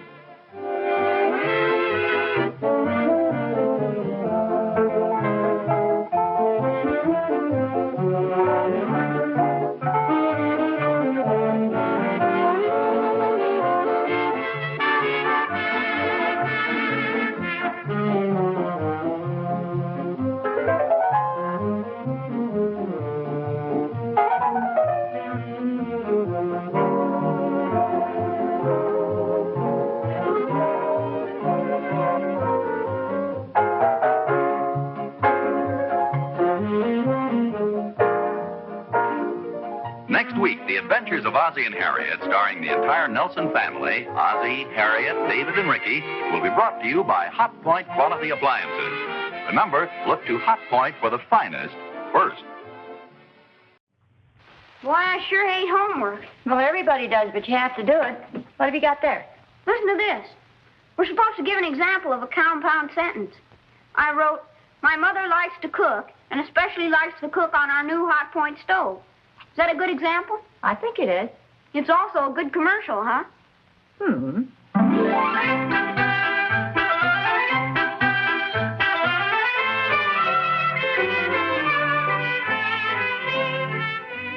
Hot Point Quality Appliances presents America's favorite family comedy, The Adventures of Ozzie and Harriet, starring the entire Nelson family. Here is Ozzie, who plays the part of Ozzie Nelson, and of course his lovely wife Harriet as Harriet Nelson. The older of the Nelson boys, David, appears as David Nelson, and his younger brother, the irrepressible Ricky, played by Ricky Nelson. The Nelsons' next-door neighbor, Thorny, is played by DeFore.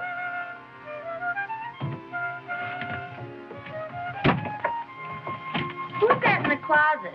Don't be scared, Mom. It's me, your son, Ricky. Oh, Ricky, get up and take that skeleton suit off. You'll have it worn out by the time Halloween gets here. I'm just looking for my skeleton hands.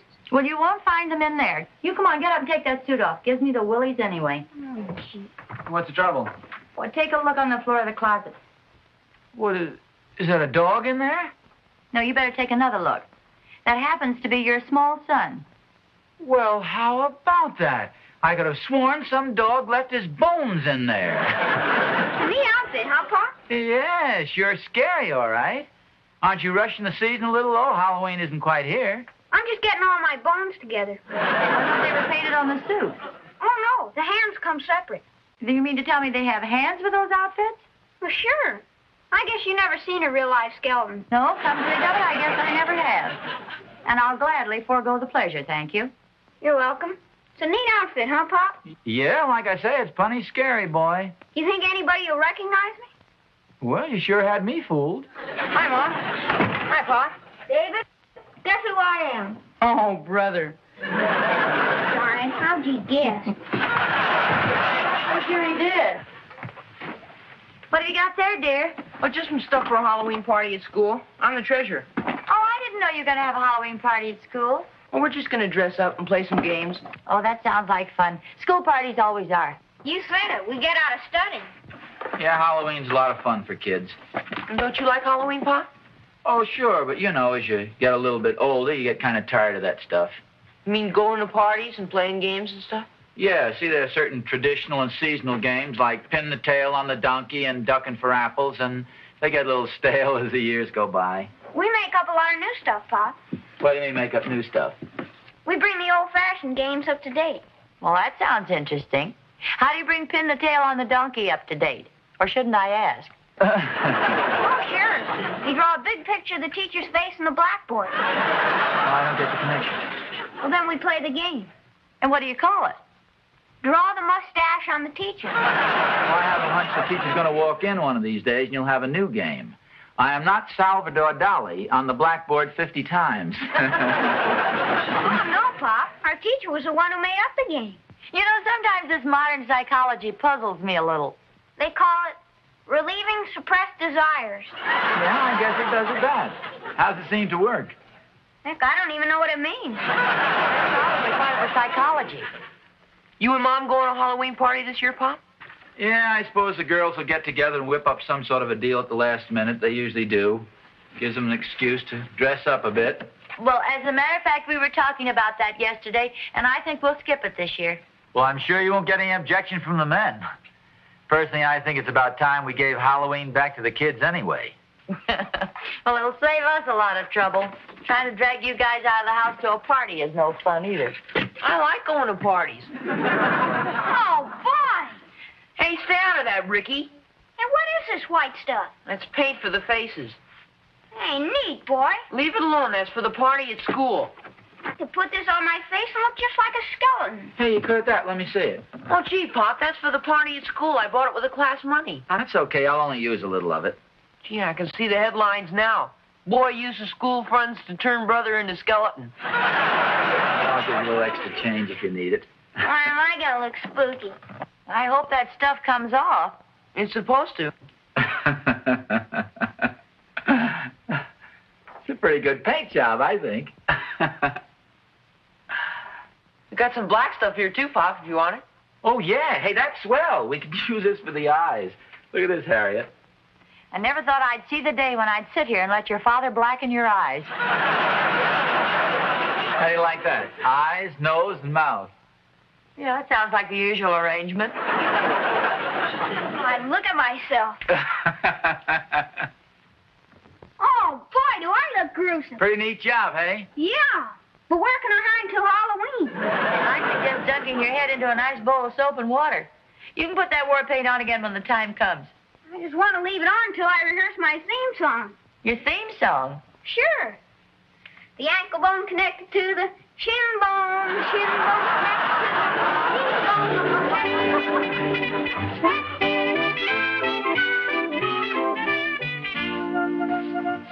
Hi, Oz.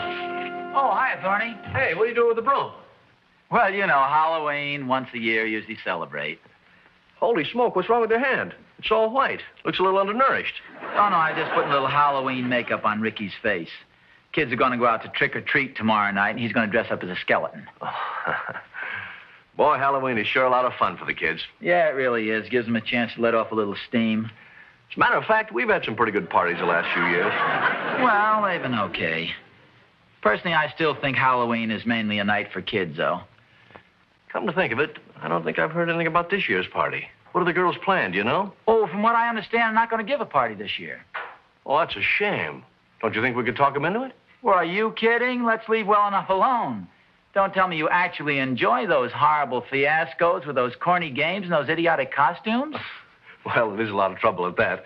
Well, you know Catherine spent a whole week making that outfit I wore last year? You mean at the Dunkles? No, that was the party before last. Last year's party was at the Randolphs, don't you remember? Oh, yeah, that's right, yeah. Sure, that was the year I won first prize for the best costume. You won the first prize? Sure, you remember. I wore that devil's outfit. I thought you came dressed up as a fireman. Sure you did. Don't you remember you insisted you could jump out of the second-story window into the big apple tree? New Year's Eve. And I darn near made it, too. No, I'm sure it was Halloween. Certainly, we were ducking for apples and somebody spiked the water. You know, we've had some pretty good Halloween parties at that. You know, I never will forget the night that Mrs. O'Shaughnessy put that big sheet over her head and she said, "I am the devil." I don't remember that. Sure you do. O'Shaughnessy didn't know who it was. He said, "Shake hands with me. I married your sister." You know, I think the least the Whites could have done was to ask us before they called off this year's party. Oh, I don't think it's been called off, definitely. It's just they haven't made any plans for it. Well, right there is a reason why a lot of the parties haven't been so good. Well, what do you mean? Well, they haven't been properly organized. You can't just give a party haphazardly. You've got to organize it. You got to plan the whole evening, hour by hour, step by step. Especially the entertainment. And by somebody who has a little talent for that sort of thing. That's exactly what I mean. So you know what we could do? That is, if we wanted to turn this into a party tomorrow night, say, for instance, is to work out a schedule for the entire evening. Exactly what games we're going to play, what time we play them, exactly what time we eat, what time we dance, and that way we'd have the entire evening under control. Now, that's the sensible way to do it. And instead of having everyone dressed up in costumes and causing a lot of confusion, we could just have a couple of more talented fellas dressed up to keep things going. But wearing really clever costumes. That's right. So much better to have a couple of fellows with real talent rather than a whole room full of would-be comedians. It's rather short notice. What do you think we ought to wear? Oh, do you think we ought to do it? Are you kidding us? This sounds great to me. I could dig up that devil's outfit I wore last year. Say, I have a devil's outfit up in the attic, too. We could put on a big sign, "Aren't we devils?" No. Oh, let's not worry about the costumes. We can think of something, Oz. One thing for sure, the entire evening will go off smoothly. I mean, none of this haphazard stuff. It'll all be planned step by step. Do you think the girls will like the idea? Us taking it out of their hands this way? Well, they'll be delighted. As a matter of fact, the more I think of it, I'll bet that's why they were stalling around, waiting for us to take over. boy, I can see us right now in our mad costumes, running around, taking charge of everything. You know, Thorny, I think there must be a trace of genius in our families. Oh, there's no doubt about it. Definite trace of genius with a faint flavoring of ham. You know, Thorny and I have whipped up what we think is a pretty darn good idea. Oh, what is it? Well, you know how each year around Halloween you gals sort of throw together a little impromptu party? And you don't want us to give one this year. You said that before. Well, they've been pleasant enough little affairs. Everybody's had a pretty good time. But the big fault has been that nobody has taken the trouble to plan them correctly. But this year, the whole thing's going to be different. It's Thornberry and Nelson to the rescue. May I ask a question? No, you're not even allowed to ask any questions. Thorny and I are going to take charge of all the operations. You gals are just allowed to relax and enjoy yourselves. Well, fine. That sounds like a wonderful idea. You know, I hate to brag, but I really think, Harriet, that this year's Halloween party is going to be the best one we've ever given. And why, do you ask? I'm not allowed to ask questions. No, well, okay. Because this is going to be a well-planned party. And a well-planned party is a successful party. Thank you, Elsa Maxwell. Take care of the little things, and the big things will take care of themselves. Yes, that's very true. Now, first of all, we figured we'd work out a complete schedule for all the games. You can notice right from the start that we're going to plan everything with typical masculine efficiency. Pencil. Here's your pencil. Oh, yes, I found it. Now, first of all, we thought of quotations. That's always popular. Well, bring plenty of paper and pencils. All right. We start the evening off with, say, quotations. We play that from, say, 8:30 to 9:30. See, knowing the time you want to start a game and you want to finish it, that's one of those little details that make the whole party flow along smoothly. Then, say at 9:30, we'll bob for apples. That's always fun. Oh, please, ask the men not to wear any hair oil this time. Okay, no hair oil on the apple ducking. And we do that for, say, 15 minutes. Well, make sure you've got a clean shirt to wear, too. Oh, I'll be wearing a costume. A costume? You mean everybody has to get a costume at the last minute? Gee, I don't know quite how to explain this. This is one of the little surprises we had planned. Well, you'll probably find out about it. You see, you know how each year everybody gets together and just everybody puts on a silly costume and makes a darn fool of himself? Well, this year, just Thorny and I are going to do it. I mean, just Thorny and I are going to wear the costumes. Well, what about the rest of us? Well, you just wear your regular clothes. Let's see, where was I? Oh, here. Well, let's allow, say,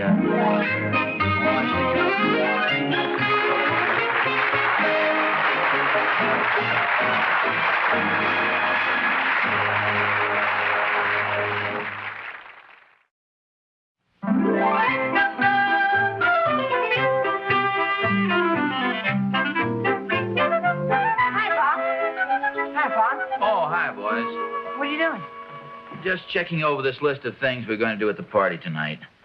Mr. Thornberry and I are planning all the details, you know, all the entertainment and stuff like that.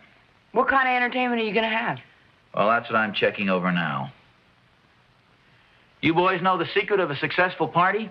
Sure. Plenty of ice cream and cake, boy. Well, yes, refreshments are important, but the main thing is to plan the party carefully. A well-planned party is a successful party. Always remember that. You saw my skeleton outfit, didn't you, Pop? Oh, yeah, it's real neat. Yeah, we've all seen it. You've been wearing it around here for the past week. It makes you look real thin. People feel sorry for you, and that way you get more ice cream and cake. How's the party coming, dear? Oh, hi. Well, I've got it just about all planned. I thought we'd finish off the evening with a little dancing. Dancing? I hope they don't pull that stuff at our party, boy. What are you worried about? You can't dance anyway. You can, I suppose. Look, why don't you guys go outside for a while, huh? I've got a lot of work I want to do here. I think I'll put on my skeleton outfit. Come on, golden boy. Let's see. We have a novelty dance at 1. That'll be fun. And the husbands all dance with their own wives. Records. Better decide on the records. You're really taking care of everything, aren't you? Well, the records are very important. Hi, folks.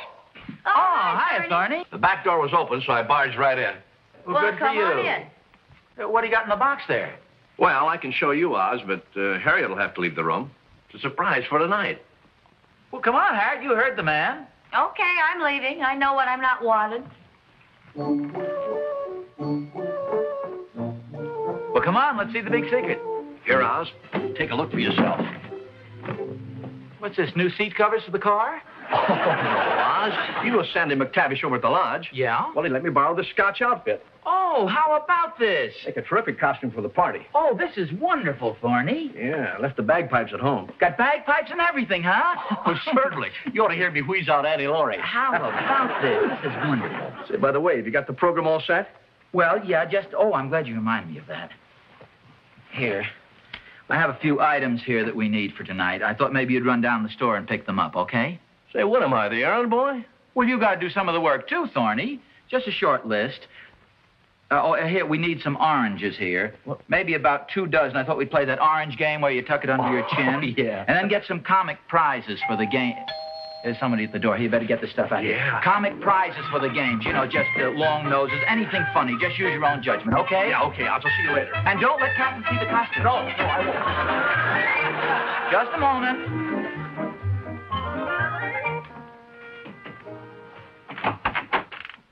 Well, what have we here?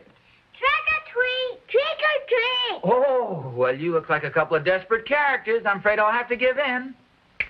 I just happen to have a couple of lollipops here. Okay, there you are. Happy Halloween. Happy Halloween!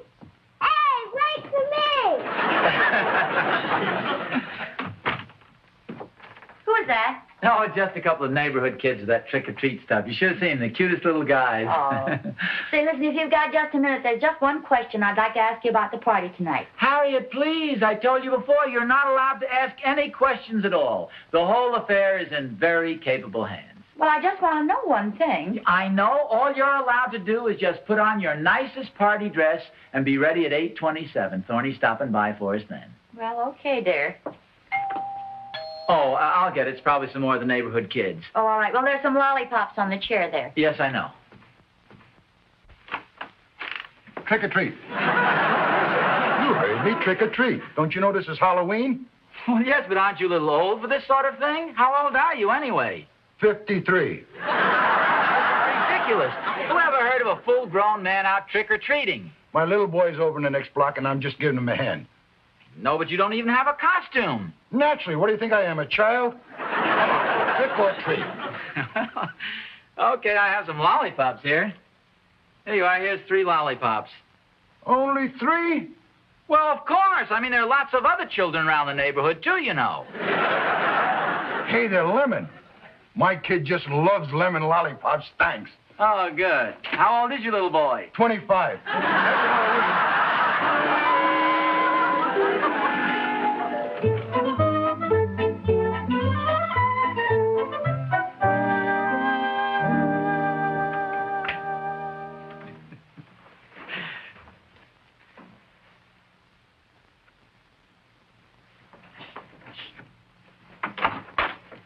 Hi, Oz.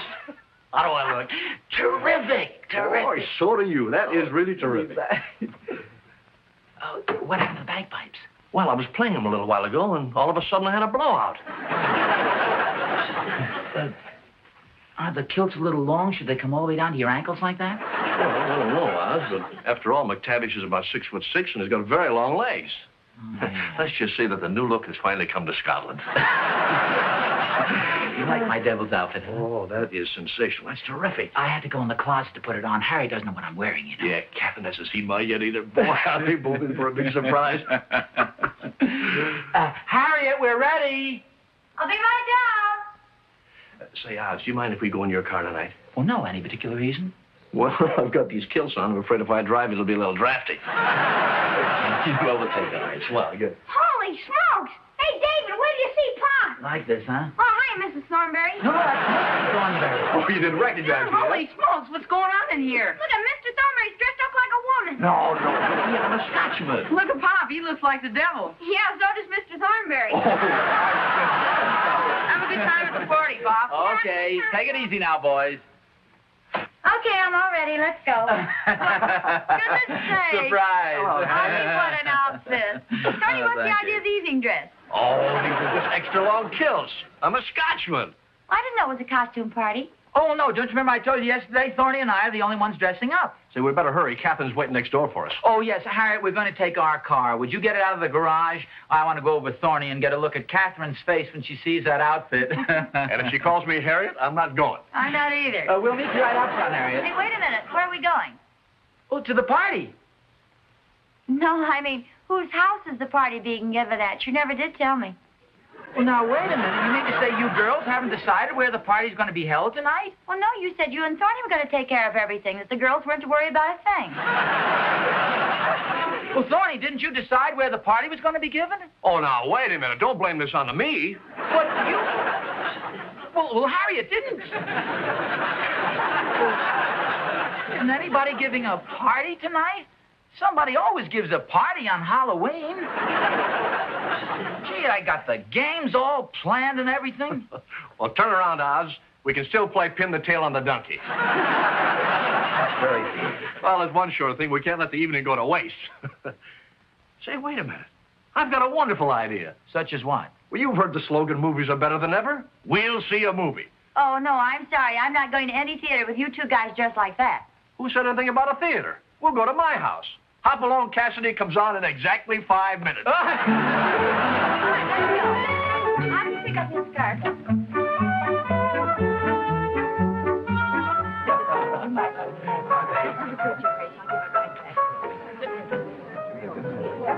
Hi there. Oh, hi. Hi. Oh, hi. Party's going beautifully, isn't it? Yes, it sure is. I suppose you think you're pretty smart. To be honest with you, yes.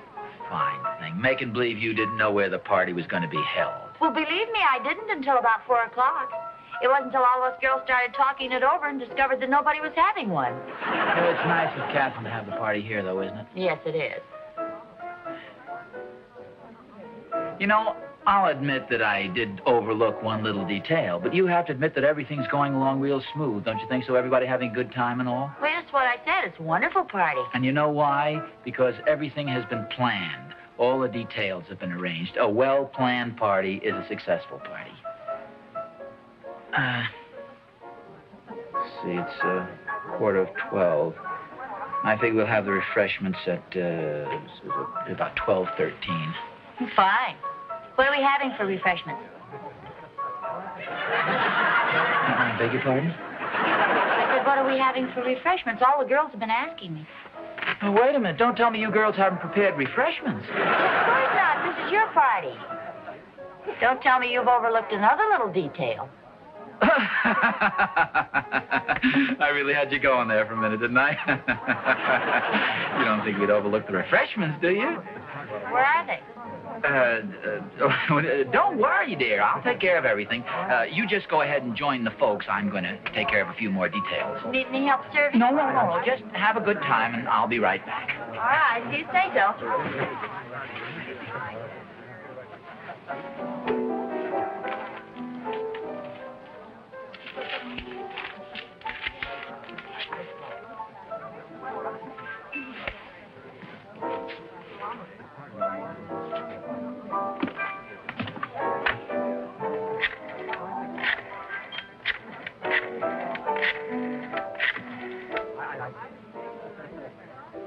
Hello? Harry's Hamburger Haven. I'd like to make a reservation for 31 people at 12:23, please. Yes, with the onions on top.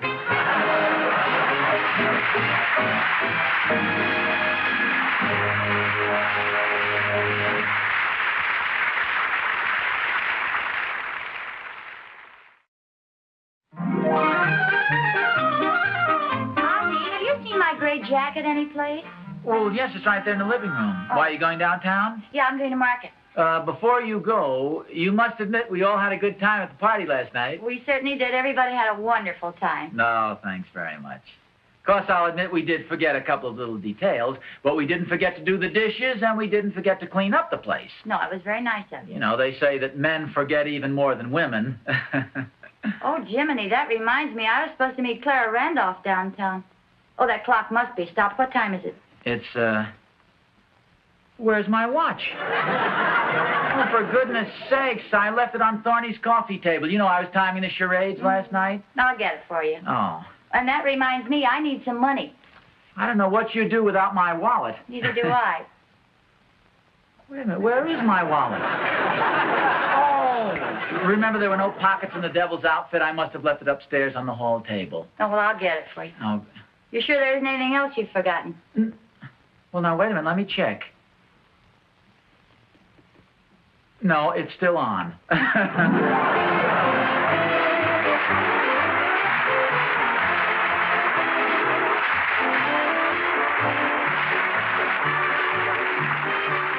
The man at the door was played by William Cade.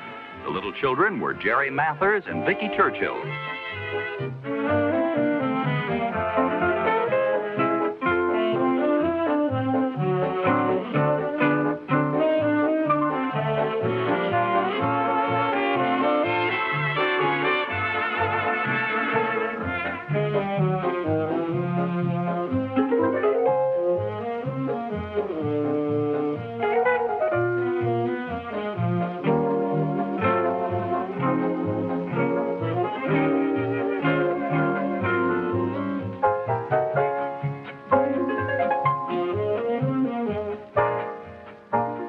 Next week, The Adventures of Ozzie and Harriet, starring the entire Nelson family, Ozzie, Harriet, David, and Ricky, will be brought to you by Listerine, the most widely used oral antiseptic in the world.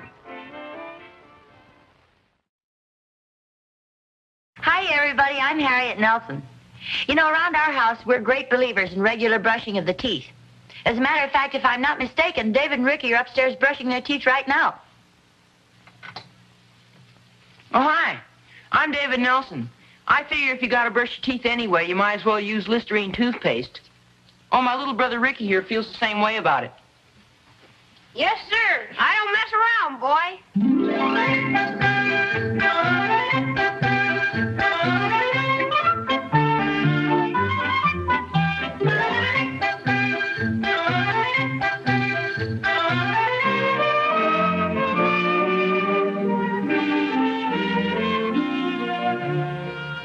Listerine Antiseptic and Listerine Toothpaste present America's favorite family comedy, The Adventures of Ozzie and Harriet, starring the entire Nelson family, Ozzie, Harriet, David, and Ricky. So settle back in your easy chairs and enjoy another delightful half hour with all the Nelsons. Ozzie Nelson, of course, plays the part of the head of the Nelson household, Ozzie. And here is his lovely wife, Harriet Nelson, who keeps the family on an even keel. Hello, Harriet. The smiling young teenager we now see is David Nelson, older of the two Nelson boys and played by David Nelson. And here we have the youngest of the Nelsons, the little guy with the twinkle in his eye, Ricky Nelson, played by Ricky Nelson. The Nelsons' next-door neighbor, Mr. Thornberry, better known as Ozzie's pal Thorny, is played by Don DeFore.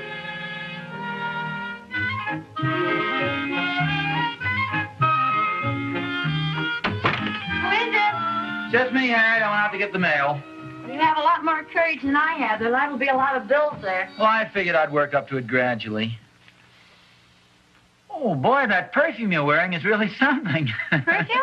Yeah, I thought I smelled it when I was out there by the front door. Oh, I guess I did put some hand lotion on. Well, here's a bill. Here's a bill. And that's all. You've got a whole handful left. I know, but I've had enough for one morning. Oh, silly. I hope you have better luck. Here's a bill. Strike one. Here's another bill. Strike two. Here's an advertisement. No, foul ball. Oh, honestly, there must be something else here. Anything there for me, Ma? No, I don't think so, David. Why, it's some perfume. Well, thank you, but I don't think I have any more on than usual. You dropped a letter. I'll get it. Who's it for? Holy smokes. Holy smokes. What's the matter? Is it on fire? I don't know. Take a whiff of this. Oh, so that's where that was coming from. Who's it for? Oh, no, this is impossible. What's the matter? It's for Ricky. Well, it could be worse if you addressed to your father. I'll drink to that. gotta get rid of this. I'm starting to get a little dizzy. Yeah, it's a little one, but it sure is powerful. Did somebody call me? Well, it just happens that we were about to. There's a letter for you. I wish you'd claim it. Where is it? Just follow your nose. Oh, thanks. Who's it from, anyway? It must be from one of my girlfriends. Smells like ladies' night in a Turkish bath. Boy, Bob sure gets around. Well, come on, aren't you going to open it? I thought we could just sit here and smell it. Come on, open it, will you? I don't know if I should. It's marked personal. Well, I think it's all right. It's addressed to you. Well, it may be a little mushy. Go ahead, read it. Okay. Don't blame me if you get sick. Heck, the inside can't be any worse than the outside. Come on, hurry up, will you? The suspense is killing your mother. Okay. Dear Ricky. Well, it starts off mildly enough. How are you today, lover boy? Sounds like you've made quite an impression on a certain young lady. Oh, I don't mess around, boy. Well, come on, read the rest of it. I think somebody better censor it first. It's only an invitation. It says, Dear Ricky, how are you today, lover boy? Yes, we heard that part. Please go to the dance with me, or else. Or else what? Come on, turn the page, lover boy. Oh, yeah.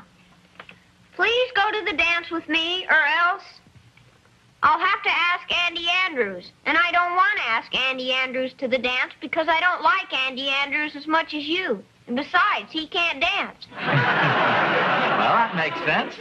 Please say yes, or you'll break my heart in two. The please is underlined twice. Oh, I see. It's signed, Respectfully yours, Julie Thornberry. Well, that sounds very nice. At least I'm glad it wasn't mushy. We are. Hey, there's a P.S. Oh, what does it say? I don't know. Some word I can't pronounce. How do you spell it? It's probably XXX. No, it's not that. It's Rizvip. Let me see that. See? RSVP. That means she expects an answer. You better write her a little note. Write a note to Julie Thornberry? Well, of course, why not? Well, heck, she only lives next door. Well, that's all right. I still think it'd be very nice to write her a little note. Oh, Mom. Oh, never mind now. I'll help you with it and mail it this afternoon. When will it get there? Oh, tomorrow morning sometime. You know how you like to receive letters. Think of what a surprise it'll be for Julie when she gets an answer in the morning mail. It sure will. The dance is this afternoon. Well, of course, that does complicate things a bit. Tell me, is it customary for little girls to invite the little boys to dances these days? Well, it's some kind of a leap year dance that our dancing class is holding. Oh, yeah, that's right. It's still leap year, isn't it? Don't worry, Pop. I'm being real careful. Well, good for you. How come Julie waited until the last minute to ask you? Well, she didn't. She asked me last week. Oh, then you've already accepted. Well, not exactly. I said I'd think it over. You'd think it over? Well, yes, ma'am. A guy can't be too careful, you know. Well, I don't know. That seems like a pretty independent attitude to me. Beg your pardon?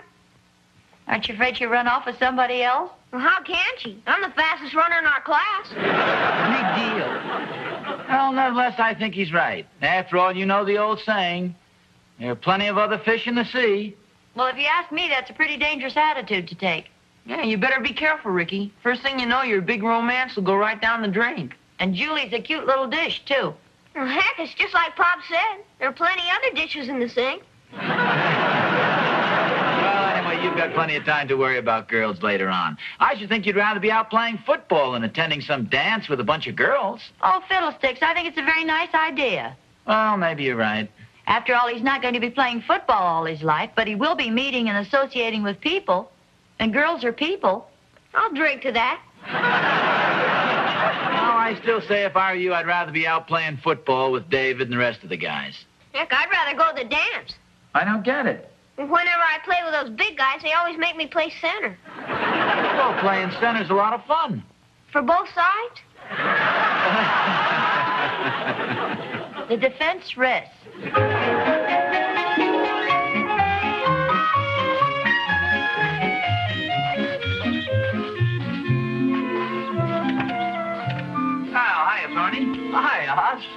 Dave, that young son of yours is certainly the dapper Dan, isn't he? Oh, what do you mean? I just saw him take off down the street with his hair slicked down and his shoes all shined. From the way he smelled, he must have had on some of your aftershave lotion. Oh, no. That was just left over from a letter he received this morning. A letter? Yeah. Was he on the sucker list of a perfume factory? No, nothing as serious as that. Well, don't tell me there's a fair lady involved.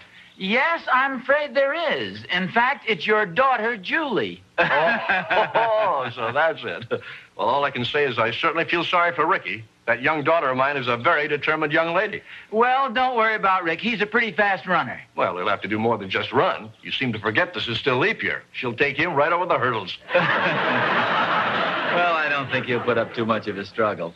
In fact, I'm a little surprised at the interest he shows in dancing and girls at his age. Oh, Oz, I think it's wonderful. It'll sure save him a lot of embarrassment later on. How so? Well, you may not believe this, Oz, but when I was a boy, it was sheer agony for me to even talk to a girl, let alone dance with her. You're kidding. Well, I know it's hard to believe, Oz, but that's just because you're used to the polished drawing room manners I have now. You say that? You don't have to. I just did. Nevertheless, I used to be a shy, retiring, self-conscious youth. Now, just a second. It was only about 3 weeks ago you sat right in my living room and claimed you used to be quite a boy with the girls. Well, Oz, that was later on. When I was a small boy, I was shy and self-conscious. I find that rather hard to believe. Well, nevertheless, it's true, and it was only through painful effort that I was able to overcome it. You're kidding. No. And today, if I saw an attractive girl, I could walk right up to her and introduce myself and talk very easily, and maybe ask her for a dance or two. I wouldn't have a handicap in the world. Except my wife, of course. But believe me, Oz, you ought to be tickled to death that Ricky's so easy in mixed company.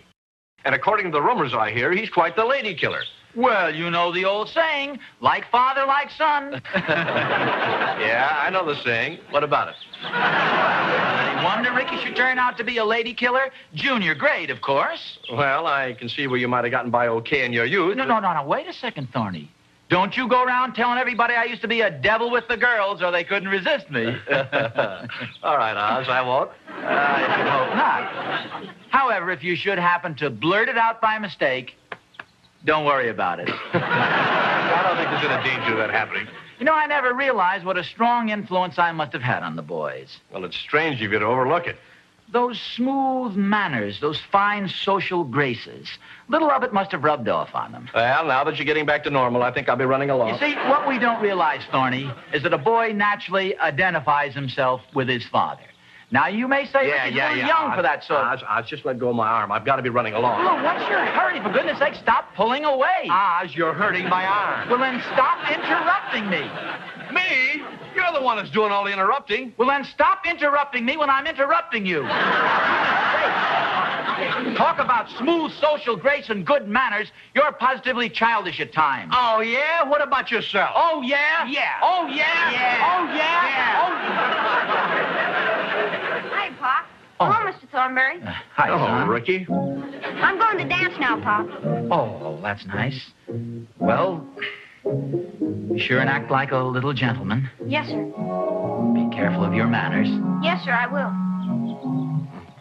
Have a good time, Rick. Thank you, sir. Yes, have a good time, son. There's a chip off the old block. You know, I'm sorry. No, I beg your pardon. No, I interrupted you. No, I interrupted you. You were just about to say something. I'm awfully sorry, Tony. What was you going to say? Well, I was just going to say that, gee, he's a fine fella. Thanks, Thorny. Well, I'll be seeing you. Yeah, take it easy, Oz.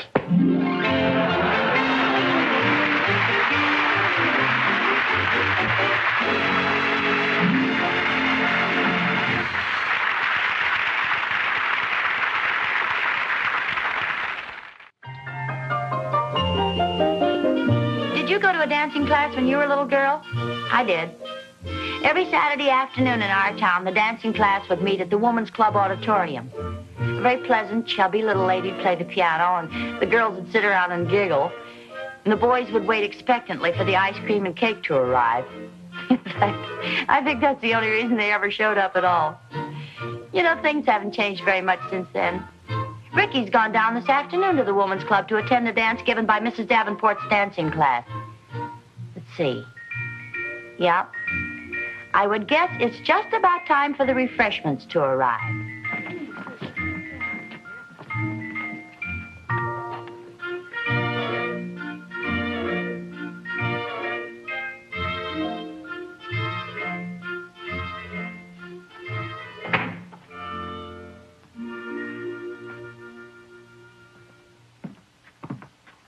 Hi. Oh, hi, David. You come over here to ask me to dance. I'm sitting this one out. Yeah, so I noticed. What are you doing over here anyway? Will and I just stopped by to see how the dance was going. Where's Julie? She's over there getting some refreshments. Why didn't you get them?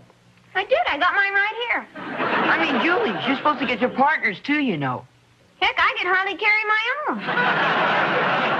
Besides, she wanted to talk to some girls about something. Is it a pretty good dance? I'll tell you as soon as I taste the cake.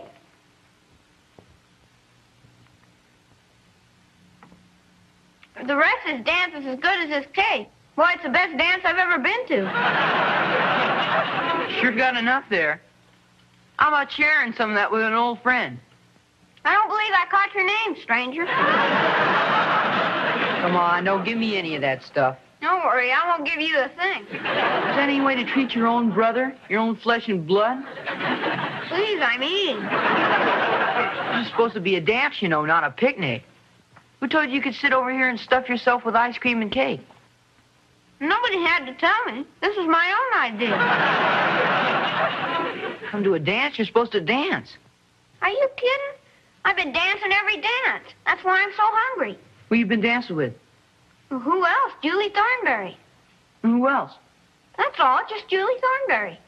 You mean you danced every dance with Julie Thornberry? Sure. She brought me here, so she stuck with me. Well, excuse me, David. I better start eating this ice cream before it gets cold. Have a good time, little man. Where are you going? Well, I think I'll go over and ask for some punch, which I won't get to wash down that cake you didn't give me. I don't think you better get any punch, David. You're punchy enough as it is.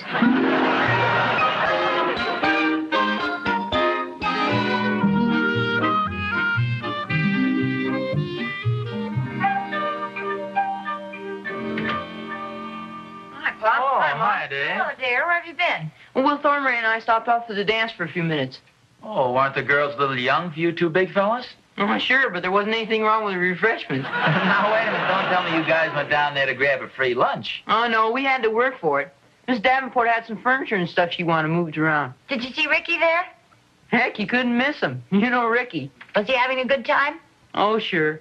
I'll bet he was over there dancing around with all the girls. No, funny thing. He only danced with Julie Thornberry while I was there.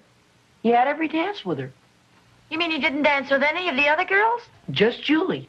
Oh, well, that wasn't very polite. When you go to a party, you're supposed to dance with all the girls. And Julie invited him. Well, yes, I know, but when your mother and I went to the Randolph's party, I didn't spend all evening dancing with her. I danced the first dance with her. And that's the last I ever saw of him. Now, you know that's not true, Harriet. Just isn't considered proper etiquette for a man to dance every dance with his own wife. It isn't considered much fun, either. I like to dance with you, dear. It's just that a man has to spread himself around. I like to bring a little happiness into every woman's life. Yeah, well, good for you, dear. That's very thoughtful of you. I'll see you later. Oh, Dave, if you see Ricky, tell him we'd like to see him, would you? Okay, Bob. That's a strange thing about Ricky. I should think he'd like to dance with all the girls. That's what makes a party a success. I don't know. Maybe he has a crush on Julie Thornberry. No, I don't think so. He's a little young for that. Well, I wouldn't say that. Don't tell me you didn't have some secret love when you were his age. Well, yes, but it didn't last very long. She married Douglas Fairbanks. I'm sure there's no big romance between Ricky and Julie Thornberry. Marilyn Monroe, perhaps, but not Julie Thornberry. Hi, Mom. Hi, Mom. Oh, hi, Ricky. Hey, how about the dance? You have a good time? Oh, yeah, it was swell. I understand David stopped by. Yeah. Boy, that guy can smell ice cream a mile away. He tells me you spent quite a bit of time with Julie Thornberry. Yeah, she was my partner. Yeah, but according to David, you danced just about every dance with her. Yes, sir. Every one. Why didn't you dance with any of the other girls, dear? They didn't ask me. Now, wait a minute. They're not supposed to ask you. You're supposed to ask them to dance. Yeah, I did, but none of them would. So I figured when they got ready, they'd just come over and ask me. You mean you asked all the girls to dance and none of them would accept? Only Julie Thornberry. Well, I never heard of such a thing. Were you polite when you asked them? Oh, sure. They were all sitting around, and I walked up to one girl and I said, "Would you care to dance?" And they all started to giggle. And she said, "No, thank you." Well, that's strange. And then they all started to giggle again. You mean all the girls turned you down? Everyone I asked. I really don't mind, though. I'd rather dance with Julie than anybody else. Are you sure? Oh, sure. All the rest of the girls are taller than I am. Well, maybe that's why they didn't want to dance with you. It never bothered them before. I sure am glad I didn't have to dance with Agnes Muller. Well, how tall is she? She's about 6 feet. I wonder why those girls didn't stay home if they didn't want to dance. Oh, they danced with the other guys. Well, I'll see you later. I'm going to shoot a couple of baskets. You better change your clothes. Okay, I will, Mom. Gee, poor kid. Something like this could easily give him an inferiority complex. Oh, I wouldn't worry about it. Especially since it doesn't seem to bother Ricky any. Oh, Harriet, of course it bothers him. He's just being brave about it. Poor little guy.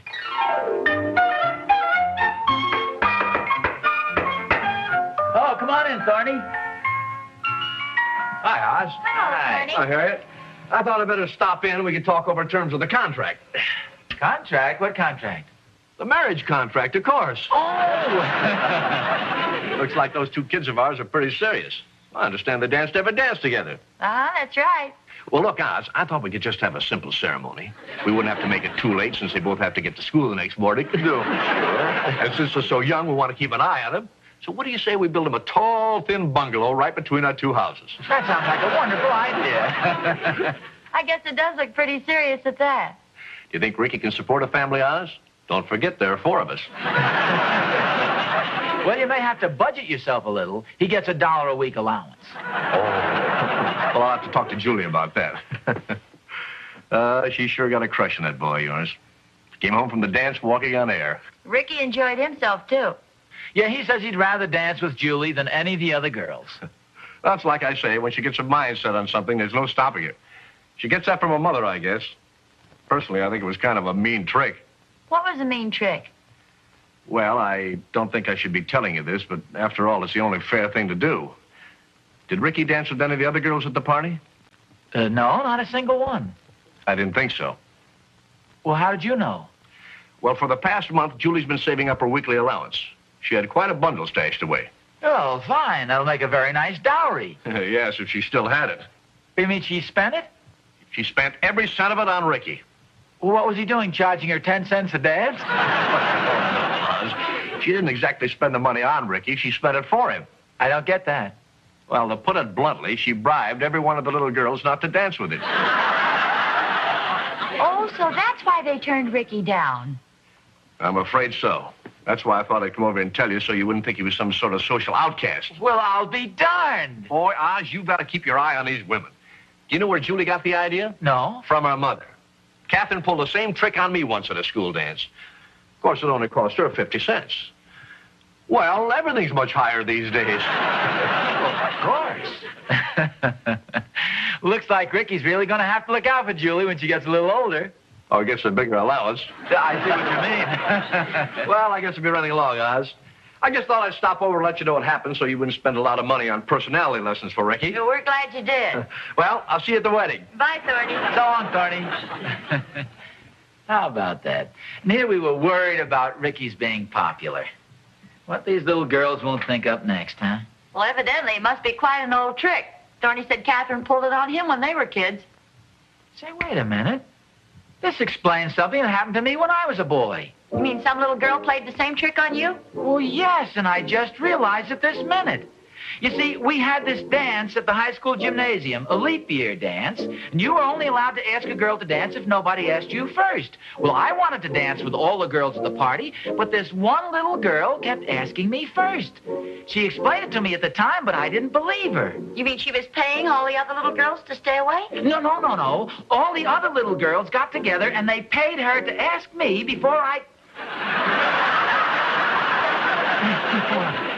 This was a little different situation. Well, you know how little boys sort of grow in sections? Uh-huh. Well, during this particular phase of my growth, I was, you might say, a medium-sized boy, but I had pretty large feet and a rather big mouth. In fact, even to this day, I occasionally open up my big mouth and put my foot in it.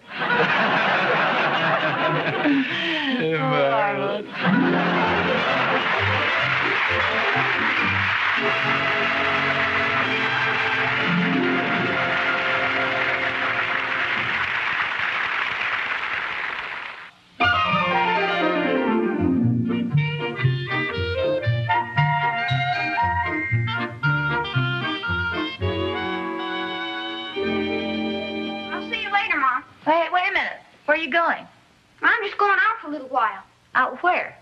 I've got kind of a date. Oh, Julie Thornberry? No, Agnes Muller. Agnes Muller? You mean that tall girl at school? Yes, ma'am. Well, I thought you didn't care for her. Oh, yeah, Mom. She's very nice. I just said I didn't like to dance with her. Well, she's about 6 feet tall, isn't she?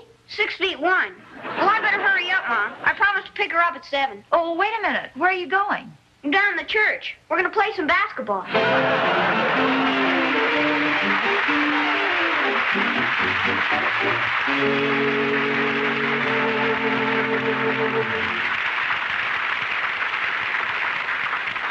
Isn't it time? Time you bought the whole family fresh, clean, new prophylactic toothbrushes.